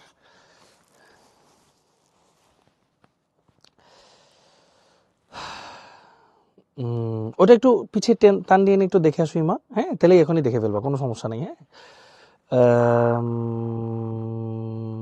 ওই যে কে এর ভ্যালুর উপর ভিত্তি করে আছে যে নোমান, এই জন্য, হ্যাঁ। টেস্টের সময় ক্লাস চলবে, মডেল টেস্ট। আচ্ছা, জমা ক্লাসগুলো কিভাবে করবো? যে যখনই তুমি ফ্রি হও ভাইয়া, যখনই তোমার ওই গ্যাপগুলো থাকবে, যেই যে বিষয়ে তোমার গ্যাপগুলো থাকবে, যেমন আমি তোমাদের সাথে যদি ফ্র্যাঙ্কলি বলি, ধরো লেটসে আমি চ্যাপ্টার 4-এ আমার কিছু গ্যাপ আছে, ধরো আমার হচ্ছে পিএইচ এ গ্যাপ আছে, তখন আমি কি করব? আমি যখন আমার পরীক্ষাগুলো চলবে তখন তো আসলে পরীক্ষার পড়া পড়তে হবে, কিন্তু ইন দ্য মিন টাইম যখন আমি যখনই ফ্রি সুযোগটা পাবো, আমি এরকম কিছু প্রায়োরিটি লিস্ট বানায় রাখবো যে এই জিনিসটা আমার দেখতেই হবে। কেন? কারণ পিএইচ থেকে অনেক কোশ্চেন আসে, সো এটা না পড়লেই না।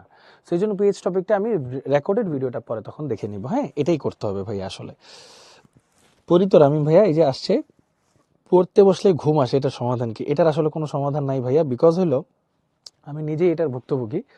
ধরো, আমি ছোটবেলা থাকতে 3 গোয়েন্দার বই পড়তাম, আমি জানি না তোমরা পড়তা কিনা, আমার কাছে খুব ভালো লাগতো ডিটেকটিভ ঘরানার বইটা, 3 গোয়েন্দার বই, রকিব হাসানের ভার্সনগুলো আর কি, খুবই চমৎকার ছিল ওনার বই।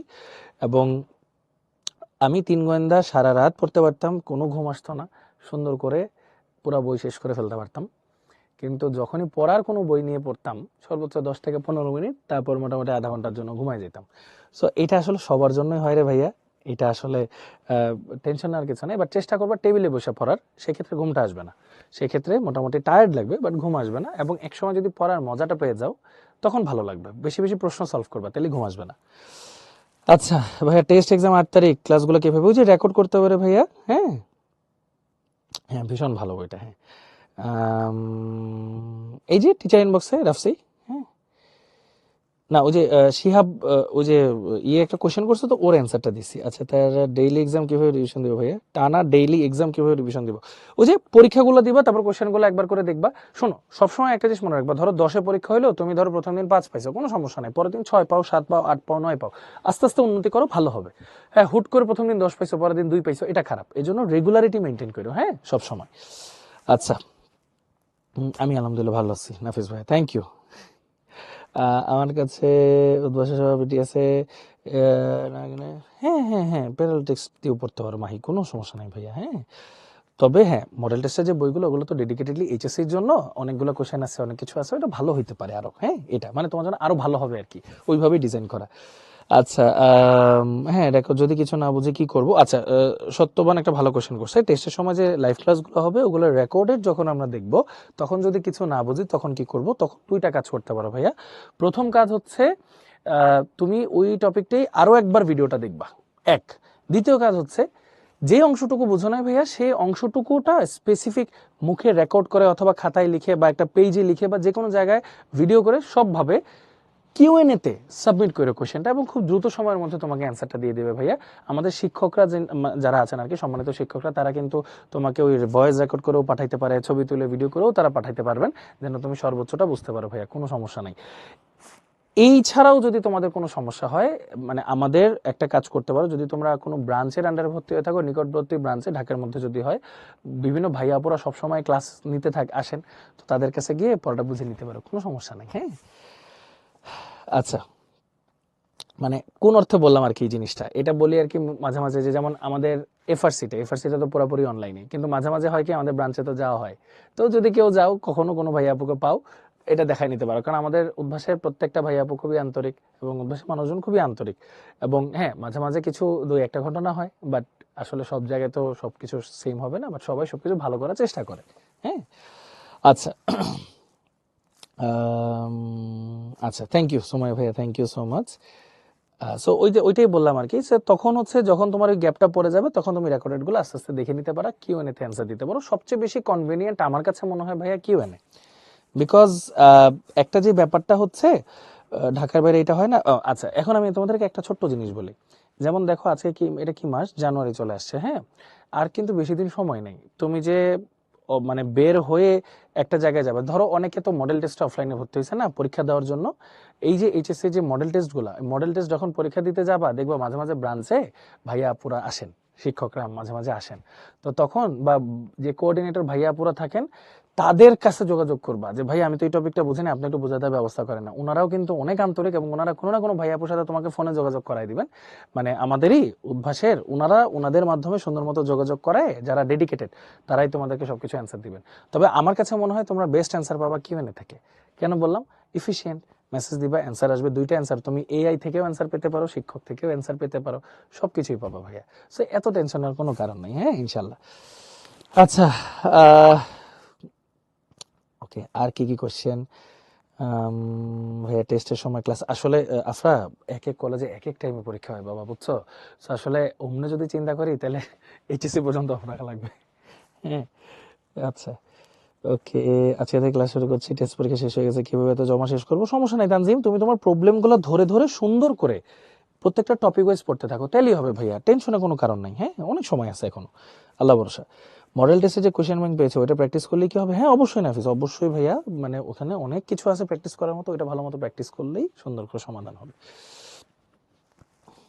হুম, এখন একটা ব্যাপার কি আফরা, যেমন তুমি যেমন খুব মানে ফ্লেক্সিবল এই ব্যাপারটা, যে তুমি এইভাবে রুটিনটা সাজাইতে পারবা, বাট অনেকের ক্ষেত্রে এটা ডিফিকাল্ট হয়ে যায়, বুঝছো? এই জন্য সমস্যাটা। সো এই জন্য আসলে ওইভাবে করে হয়ে ওঠে না। ভাইয়া সিলেবাস যে কমপ্লিট হয়নি বুয়েটে চান্স হবে? শোনো, বুয়েটের কথা পরে, কেন বললাম বুয়েটের কথা পরে, তুমি যদি এইচএসসিটা ভালো মতো কভার করো না, বুয়েট হয়ে যাবে। অ্যাডমিশন তো আলাদা কিচ্ছু না বাবা, এইচএসসিতে ভালো মতো বেসিক থাকলে অ্যাডমিশন খুব সহজ, এবং তখন তোমার পরিশ্রমটা হবে কি জিনিসগুলো গুছানোর ক্ষেত্রে। যেমন এইচএসসিতে কি আমরা মানে বিক্ষিপ্তভাবে পড়াশোনা করি, অ্যাডমিশনে গিয়ে এটা পুরোটা সামারি করে সুন্দর করে পড়ি, এই আর কিছু না। সো এইচএসসিতে যদি আমরা সামারি করে পড়তে পারি তাহলেই ভালো হবে। হ্যাঁ, সমস্যা না রাইসা, পারবো, অবশ্যই পারবো ভাইয়া। কনফিডেন্স থাকতে হবে, নিজের মধ্যে কনফিডেন্স থাকতে হবে, বেশি বেশি প্রশ্ন সলভ করতে হবে। এই যে তোমরা যে কষ্ট করে ক্লাসগুলো করতেছো, থ্যাংক ইউ। আমি কিন্তু তোমাদের ক্লাসে প্র্যাকটিস করাই দিই বিভিন্ন কোয়েশ্চেন সলভ করার মাধ্যমে। তোমার প্রশ্ন বেশি বেশি সলভ করবা ভাইয়া, নইলে কখনোই সম্ভব না। হ্যাঁ, কোয়েশ্চেন সলভ করতে হবে বেশি করে। না তৌফিক ভাইয়া, আচ্ছা কিভাবে কলেজে টেস্ট এক্সামে ভালো করব? ওই যে কোশ্চেন অ্যানালাইসিস করো, কোন টপিকগুলো থেকে কোশ্চেন বেশি আসে বোর্ডে, কারণ টেস্ট পরীক্ষা বোর্ড রিলেটেডই কোশ্চেন আসলে সাধারণত বেশি হয়। সো সুন্দর করে ওগুলো বেশি বেশি সলভ করলেই টেস্টও পার হয়ে যাবে, বোর্ড কোশ্চেনও সলভ হয়ে যাবে। হ্যাঁ, আচ্ছা এমসিকিউতে কিভাবে ভালো করা যায়? বেশি বেশি এমসিকিউ সলভ করে ভাইয়া। যেমন তুমি হচ্ছে একটা ওএমআর শিট প্রিন্ট করে ধরো, এটার মধ্যে বেশি বেশি করে এমসিকিউ সলভ করতে থাকবে। একে তো টাইম ম্যানেজমেন্টও শিখবা, প্লাস কোনটা সঠিক হলো কোনটা ভুল হলো সেটা সম্পর্কে একটা ভালো ধারণা হবে। এছাড়া আমাদের তো এত এত এক্সাম আছে, ওগুলা দিলেও তোমার বেশ ভালো প্র্যাকটিস হয়ে যাবে ভাইয়া। হ্যাঁ, কিন্তু আমি বলবো ভাইয়া সবসময় কোনো পরীক্ষা মিস দিবা না, কোনো ক্লাস মিস দিবা না, যেমনভাবেই হোক তুমি সব কিছু করবা, যেই পরিস্থিতি থাকুক না কেন, তাহলে নিজের কাছে ভালো লাগবে যে তুমি অ্যাটলিস্ট পুরোটা চেষ্টা করছো, বাকিটা পরে। হ্যাঁ, থ্যাংক ইউ রাইসা ভাই, thank you so much. Question bank করলে হ্যাঁ মোর দেন এনাফ ভাইয়া, কোশ্চেন ব্যাংকে আসলে অনেক কিছু প্র্যাকটিস করার মতো আছে, ভালো জিনিস আছে, হ্যাঁ ওটা দেখতে পারো। অর্গানিক তো এখনো শেষ করিনি, অসুবিধা নাই, ক্লাসগুলো রেগুলার করে ভাইয়া তাহলেই হবে ইনশাল্লাহ। আর মডেল টেস্টের জন্য যে কথাটা বলতেছো যে আর্কাইভটা দেখলেই হবে ভাইয়া, অসুবিধা নেই, আর্কাইভেও আছে। হ্যাঁ, সময় আছে, সময় আছে, ভয় নাই। শোনো, সময় নাই ভয় লাগতেছে এই চিন্তা করে যে সময়টা নষ্ট হইতেছে, ওই চিন্তায় তুমি দরকার বলে ঘুমাও, ঘুমায় উঠে তারপর সুন্দর করে পড়াশোনা করো, দেখবে ভালো লাগবে। এখন তোমার সুস্থ থাকাটা অনেক বেশি জরুরি, টেনশন ফ্রি থাকাটা অনেক বেশি জরুরি, তারপর পড়াশোনা। হ্যাঁ, এই এটা অসুবিধা নাই, অমি আস্তে আস্তে সলভ হয়ে যাবে। হ্যাঁ, খুব বেশি কম পাও না, তাহলেই হয়েছে। ভাইয়া কনসেপ্ট বুক দিয়ে একাডেমি ক্লিয়ার করা যাবে? করতে পারো, একটু ডিফিকাল্ট হইতে পারে আবিদ। হ্যাঁ, এই বাট করতে পারলে অনেক ভালো, আলহামদুলিল্লাহ। হাবিবা, ওইটা হচ্ছে ওই যে আমাদের এইচএসসি মডেল টেস্টে যারা ভর্তি হয়েছে তাদের কথা আর কি বলতেছে আর কি। হ্যাঁ, এখানে অনেক বাচ্চা কাচ্চা আছে তো যারা মডেল টেস্টে ভর্তি হয়েছে, তারা বিভিন্ন সাজেশন চাচ্ছিল আর কি, তাই বললাম। যেমন তোমরা যারা আমাদের সাথে আসো, আমাদের এফআরসি কোর্সে, মানে কোর্সের মধ্যে আসো, আমরা বেসিক্যালি কি করি, আমরা আমাদের কিউএনএ সেকশন 24/7 খোলা আছে, তোমরা সবসময় অ্যান্সার দিতে পারতেছো, সবকিছু পারতেছো। আবার যারা মডেল টেস্টে ভর্তি হয়েছে তারা কিন্তু গিয়ে পরীক্ষা টরীক্ষা দিবে, সবকিছু করবে। ওইখানে ধরো বন্ধু বান্ধবের সাথে দেখা হলেও ওখানে অনেক কোয়েশ্চেন সলভ করা যায়। হ্যাঁ, আবার যদি কোনো ব্রাঞ্চে শিক্ষক মন্ডলী থাকেন তার সাথেও জিজ্ঞেস করে সলভ করানো যায়, বা কোঅর্ডিনেটরকে জিজ্ঞেস করেও কিন্তু আসলে সলভ করানো যায়। সো আসলে উদ্ভাস আমরা সবসময় চেষ্টা করি তোমাদের যেন সর্বোচ্চ ভালোটুকু হয় ইনশাল্লাহ। এখন তোমাদেরকেও কিন্তু নিজেদেরকে হেল্প করতে হবে।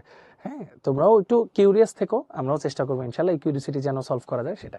হ্যাঁ, আচ্ছা, সো মোটামুটি অনেকক্ষণ গল্প করলাম, এই 10টা 9 বেজে গেছে অলরেডি, 10 মিনিটের ব্রেক আমাদের শেষ। So last 1 minute. নোহা, ওই যে আর্কাইভ দেখলেও পারো ভাই, সমস্যা নাই, অসুবিধা নাই। তুমি একাডেমিক কোর্স ভেরি গুড, তুমি যদি আরো আর্কাইভ দেখো, আরো যদি ক্লাসগুলো করো, আরো ভালো জানবা। জানার আসলে শেষ নাই, বোঝার আসলে শেষ নাই, এবং কনফিউশন ক্লিয়ার করার আসলে কোনো বয়স নাই, এটা হইতেই থাকে সবসময়, কনফিউশন হইতে থাকে, ক্লিয়ার হইতে থাকে। হ্যাঁ, থ্যাংক ইউ ভাইয়া। এমসিকিউ কঠিন লাগলে খুব সুন্দর একটা জিনিস, সেটা হচ্ছে যে যেটা বললাম, আমার কাছে এমসিকিউ কঠিন লাগতো কারণ আমি হচ্ছে টাইম মতো সলভ করতে পারতাম না, গোল্লা ভরাট করতে গিয়ে গোল্লা ছিঁড়ে ফেলতাম। সো এই জন্য বেশি বেশি আস্তে আস্তে করে প্র্যাকটিস করতে হবে, প্র্যাকটিস ছাড়া এটা সম্ভব না। এই জন্য বেশি বেশি পরীক্ষা দিতে হবে, পরীক্ষার বিকল্প নাই। হ্যাঁ, যতটুকু আছে নরিন। হ্যাঁ, আচ্ছা, মডেল টেস্ট আর এফআরসির ক্লাসগুলো কীভাবে ম্যানেজ করবো? ওই যে ক্লাসের টাইমে ক্লাসগুলো করে পরীক্ষার এগুলো দিতে হবে, পরীক্ষা বাদ দেওয়া যাবে না। হ্যাঁ, থ্যাংক ইউ অনন্যা ভাইয়া। আচ্ছা, সো চলো শেষ, সমস্যা নাই। আবিদ আর্কাইভে তো শর্ট সিলেবাস, হ্যাঁ ফুল সিলেবাসের গুলা খুব বেশি তোমার প্রবলেম হবে তাই না ভাইয়া, ওইটা ক্লাসে অলরেডি কভার হয়ে যাচ্ছে, টেনশন নিও না। শর্ট সিলেবাসের যেগুলো মানে আর্কাইভে যেগুলো আছে ওগুলো পড়ো, ওগুলো তোমার 90% সিলেবাস, টেনশন নিও না বাবা। এই আসো, আর অল্প একটু আছে, শেষ করে ফেলি। পিএইচ নিয়ে অলরেডি ভাইয়া তোমাদের কথা বলে ফেলছি, সোরেনসেনের ঘটনাগুলো বলে ফেলছি সবকিছু। এই যে এখন হচ্ছে 4টা এমসিকিউ আছে, 1 2 3 4। আচ্ছা, সেকেন্ড পেপারে অধ্যায় 3-এর এই ক্লাসগুলো কিন্তু ভাইয়া নিছিলাম, আমার যতটুকু মনে পড়ে, যে W/V থাকলে কেমনে কি হয় না হয়, রিটেনে কেমনে করতে হয়, এমসিকিউতে কেমনে করতে হয়, মনে আছে সবার? ওয়েলকাম আবিদ ভাইয়া, সবাইকে ওয়েলকাম, সুন্দর করে লেখার জন্য থ্যাংক ইউ। এবার একটু বলো দেখি ভাইয়া, মনে আছে তো ভাইয়া যেগুলো পড়াইছিলাম তোমাদেরকে, শর্টকাটে কিভাবে করব, রিটেনে কিভাবে করব, দুইটা প্রসেসে কিন্তু ভাইয়া তোমাদেরকে দেখাইছিলাম। সো এখন তোমাদের কাজ হচ্ছে যে 1 2 3 4 এই চারটাই এখন সলভ করব। সলভ করে সুন্দর মতো ভাইয়াকে অ্যান্সারগুলো দিয়ে দিব, কমা কমা দিয়ে নাও। আর যারা ভুলে গেছো টেনশন নেই, ভাইয়া তো একটু পরে সলভ করাই দিব, টেনশন নেওয়ার কোনো কারণ নেই।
ওকে, সবাই লিখছো না? চলো আসো একটু ধরে ধরে সলভ করি। 0.05 মোলার H2SO4 এর পিওএইচ কত?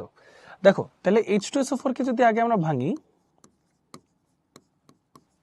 তাহলে দুইটা H প্লাস পাবো, প্লাস একটা সালফেট পাবো। তাহলে এটার ঘনমাত্রা যদি 0.05 হয়, তাহলে এটার ঘনমাত্রা 2 ইন্টু 0.05, মানে ওই যে তুল্য সংখ্যা তোমাদেরকে দেখাইছিলাম কিন্তু, যে H2SO4 এর দুইটা হাইড্রোজেন আছে তো, তার মানে হাইড্রোজেন আয়নের ঘনমাত্রাটা কত হবে ভাইয়া? 2 ইন্টু 0.05 বা 0.1 মোলার। তাহলে পিএইচটা কত? মাইনাস লগ অফ এইচ করলে আসবে 1। তাহলে পিওএইচটা কত আসবে ভাইয়া? 14 থেকে পিএইচটা বাদ দিতে হবে, সো আলটিমেটলি আসবে 13। তার মানে অ্যান্সার হচ্ছে ডি। প্রথমটা অ্যান্সার পেয়ে গেছি আমরা, ডি। হ্যাঁ, প্রথমটার অ্যান্সার হচ্ছে ডি।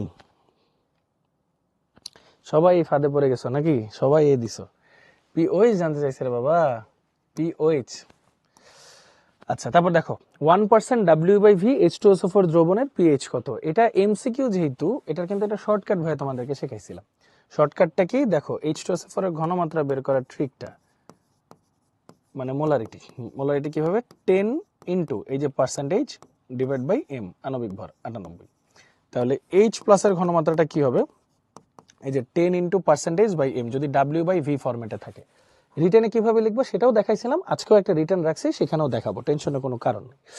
সো H প্লাসের ঘনমাত্রা হবে 2 ইনটু H2SO4 এর ঘনমাত্রা। তাহলে কত আসে ভাইয়া? আসো একটু দেখি। তাহলে 0.204 মোলার আসে। তাহলে পিএইচটা আসা উচিত হচ্ছে 0.69। তাহলে পিএইচ কত আসে ভাইয়া? 0.69। তাহলে এটা হচ্ছে বি গেল। এর পরেরটা আমরা একটু যাই, নিচের কোনটির H প্লাসের ঘনমাত্রা সর্বাধিক? আমরা কি জানি ভাইয়া? আমরা জানি যে H প্লাসের ঘনমাত্রা যত বেশি হবে তত অ্যাসিডিক, মানে পিএইচ এর ভ্যালু হবে তত কম। তার মানে অ্যান্সার হচ্ছে সি, পিএইচ এর ভ্যালু হবে তত কম।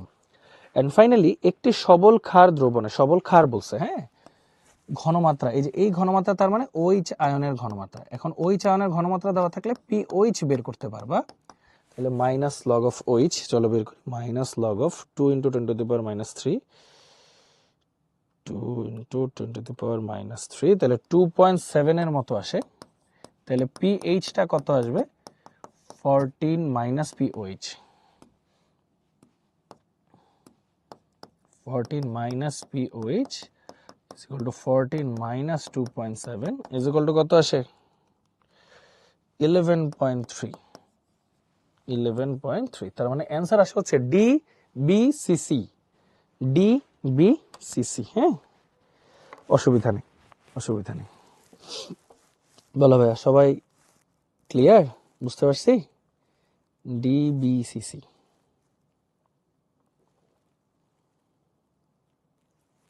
আচ্ছা, ভেরি গুড। সবাই তাহলে এটা ক্লিয়ার, ওকে। চলো আরেক পেজের সমাধান, এটাও তাহলে এখন নিজেদের করতে হবে ইনশাল্লাহ, নাকি? অসুবিধা নেই, ভুল হয়েছে যে এখন এটা সলভ করো। 1 2 3 4 চারটা কোয়েশ্চেন আছে না, এখন সলভ করো। এখন কিন্তু ভুলেও ভুল করার সুযোগ নাই। 2 নম্বর এমসিকিউটা বুঝিয়ে দেবো। 2 নম্বরটা তো ভাইয়া ওই যে আমরা সেকেন্ড পেপার চ্যাপ্টার 3 তে করছিলাম না, 10 ইনটু এই যে পার্সেন্টেজ ডিভাইড বাই এম, আণবিক ভর। হ্যাঁ, এটা রিটেনে দেখাবো না, সমস্যা নেই। হ্যাঁ, আচ্ছা নাও, আর সর্বোচ্চ 10 মিনিট ভাইয়া। হ্যাঁ, নাও এই চারটা সলভ করে ফেলো, 4 মিনিট সময়।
ওকে, চলো দেখি কি অ্যান্সার দিছো। 2.5% H2SO4 দ্রবণের OH এর ঘনমাত্রা হচ্ছে, আচ্ছা ফাইন। তাহলে এখানে একটা কাজ করো, আগে H এর ঘনমাত্রাটা আগে বের করে ফেলো। তাহলে H এর ঘনমাত্রাটা কি হবে ভাই বলো তো? 2 ইন্টু H2SO4 এর ঘনমাত্রা। এখন H2SO4 এর ঘনমাত্রা কি হবে? তাহলে 2 ইন্টু যে 10 ইন্টু পার্সেন্টেজ, কোনো কিছু বলা না থাকলে W/V ধরি, ডিভাইড বাই M। তাহলে কত আসে? 2 ইন্টু 10 ইন্টু 2.5 ডিভাইড বাই 98 আসলে হচ্ছে 0.51 মোলার। তাহলে দেখো আমরা কি জানি, এইচ আর ওইচ এর যে ঘনমাত্রার গুণফল ভাইয়া, হ্যাঁ KW, সেটার ভ্যালু হচ্ছে 10⁻14। তাহলে OH মাইনাস এর ঘনমাত্রাটা কত আসতেছে? 10⁻14 ডিভাইড বাই H প্লাস এর ঘনমাত্রা। সো এইটা করলে অ্যান্সারটা আসে হচ্ছে 10⁻14 ডিভাইড বাই 0.51, এই যে 1.96 ইন্টু 10⁻14 এরকম আসে, মানে 1.95। ঠিক আছে, মানে প্রথমটা ডি। পরেরটা 5 ml 0.02 মোলার H2SO4 দ্রবণে 15 ml পানি যোগ করলে মিশ্রণের পিএইচ কত হবে? দেখো তাহলে এটা হচ্ছে V1, এটা হচ্ছে S1, 15 ml পানি যোগ করছে, তাহলে V2 কত হয়েছে দেখো তো? আগের 5 এর সাথে 15 ml পানি যোগ করছে, এখন হয়ে গেছে 20 ml। তাহলে S2 নতুন ঘনমাত্রা কত হবে H2SO4 এর, সেটা আগে একটু বের করে ফেলি। সেটা কত হবে? ওই যে V1 S1 divide by V2। তাহলে কত আসে? ভলিউম 1 হচ্ছে 5 ইন্টু 0.02 ডিভাইড বাই 20, তাহলে আসে হচ্ছে 5 ইন্টু 10⁻³ মোলার। তাহলে H প্লাসের ঘনমাত্রাটা কত আসা উচিত? 2 ইন্টু H2SO4 এর ঘনমাত্রা।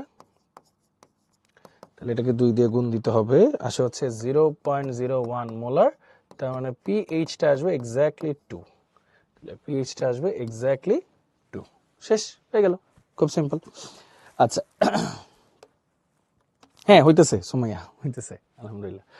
3.5% সোডিয়াম কার্বনেট দ্রবণের পিএইচ কত? এটা একটা ইম্পর্টেন্ট কোশ্চেন। সোডিয়াম কার্বনেট কিসের কিসের থেকে তৈরি হয় জানো? এই যে প্রথমটার সাথে OH দিবা, পরেরটার সাথে হাইড্রোজেন দিবা। দেখো সোডিয়াম আসছে আসলে সোডিয়াম হাইড্রোক্সাইড থেকে, মানে দুইটা সোডিয়াম হাইড্রোক্সাইড থেকে, এই জন্য Na2। আর CO3 আসছে কার্বনিক অ্যাসিড থেকে, H2CO3।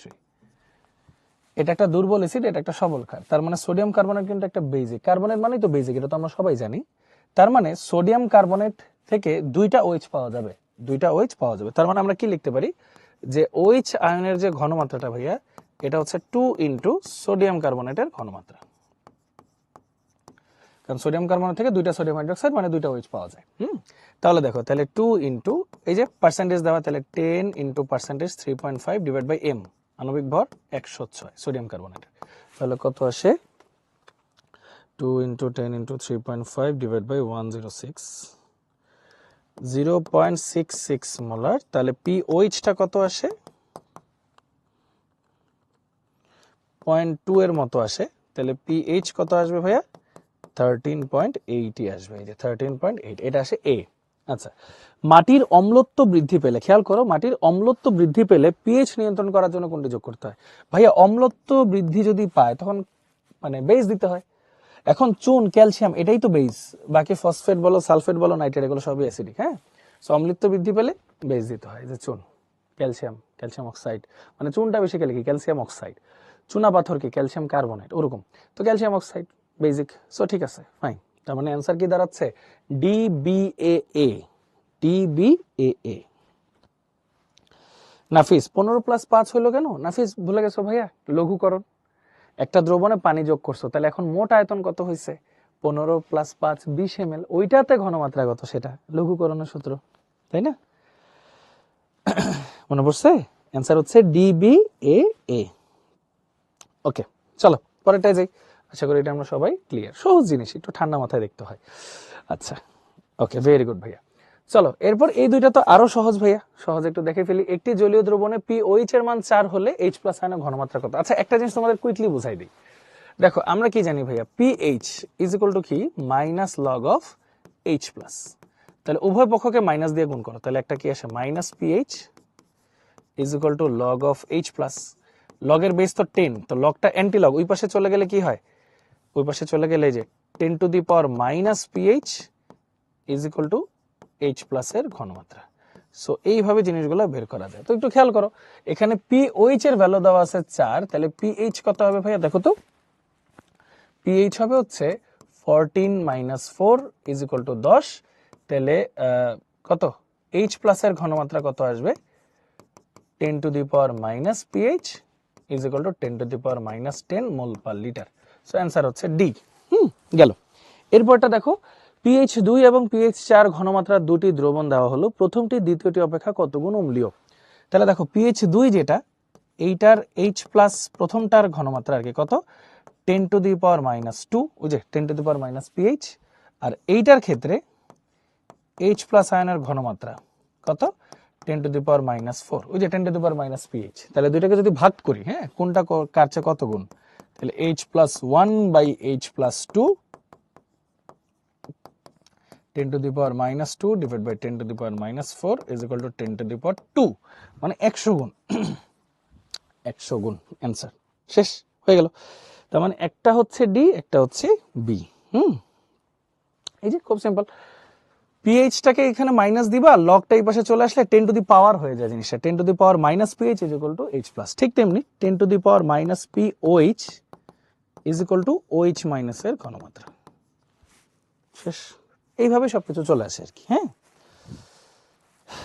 হ্যাঁ অত বেশি হার্ড না বিদ। হ্যাঁ এখন সবাই ক্লিয়ার এই দুইটা? বলো দেখি সবাই কষ্ট করে এটা, তাহলে আমরা সবাই ইনশাল্লাহ ক্লিয়ার। আচ্ছা ভেরি গুড, চলো ডি কমা বি। ওকে, এই যে একটা সিকিউ, এই সিকিউটা একদম ধরে ধরে আমরা শিখবো সুন্দর করে, তাহলে সব রিক্যাপ হয়ে যাবে আমাদের। হ্যাঁ দেখো কি বলছে, এম এর পারমাণবিক সংখ্যা 11, মানে এমটা পারমাণবিক সংখ্যা 11 মানে কি সোডিয়াম, তার মানে এটা হচ্ছে সোডিয়াম হাইড্রোক্সাইড দ্রবণ। 2 নং পাত্রের দ্রবণের পিএইচ নির্ণয় করে বলছে। হ্যাঁ পিএইচ নির্ণয় করে বলছে, চলো নির্ণয় করি। দেখো তোমাদের এই কথাটা আশা করি মনে আছে ভাইয়া, এই যে পার্সেন্টেজ ডাব্লিউ বাই ভি, উপরেরটা বলতে বোঝা হচ্ছে দ্রবের ভর, নিচেরটা দিয়ে বোঝায় দ্রবণের আয়তন। তাহলে দেখো এখানে আসলে কি দেওয়া, ভি অফ দ্রবণ, দ্রবণের আয়তন দেওয়া, পার্সেন্টেজে দেওয়া মানে কিন্তু 100 ml, পার্সেন্টেজ মানেই তো 100, আর যেটা সংখ্যাটা লেখা এটা হচ্ছে দ্রবের ভর, মানে ডাব্লিউ অফ দ্রব ইজ ইকুয়াল টু কত ভাইয়া 2.5 গ্রাম। আচ্ছা এটার আণবিক ভর কত, M of sodium hydroxide, M of দ্রব is equal to 40 gram.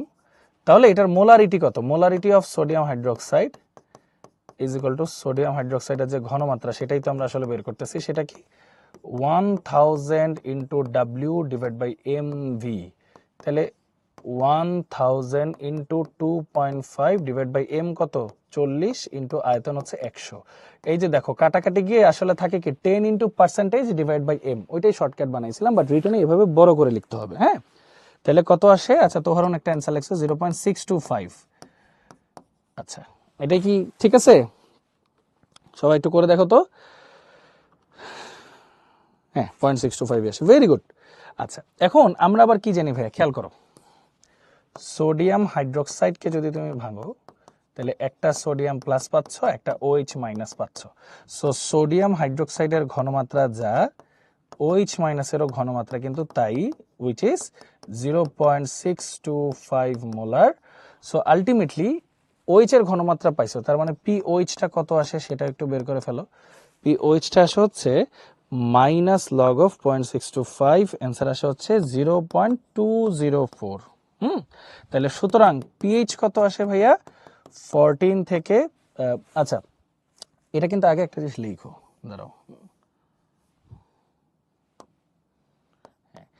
Minus log of OH মাইনাসের ঘনমাত্রা, সো তখন আসবে 0.204।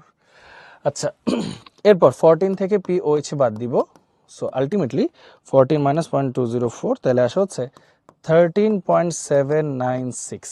এটাই হচ্ছে আমাদের ফাইনাল অ্যান্সার, 13.796। শেষ। বলেন ভাইয়া সবার সাথে মিলছে ইনশাআল্লাহ? 13.796, প্লেন অ্যান্ড সিম্পল, সুন্দর আলোচনা।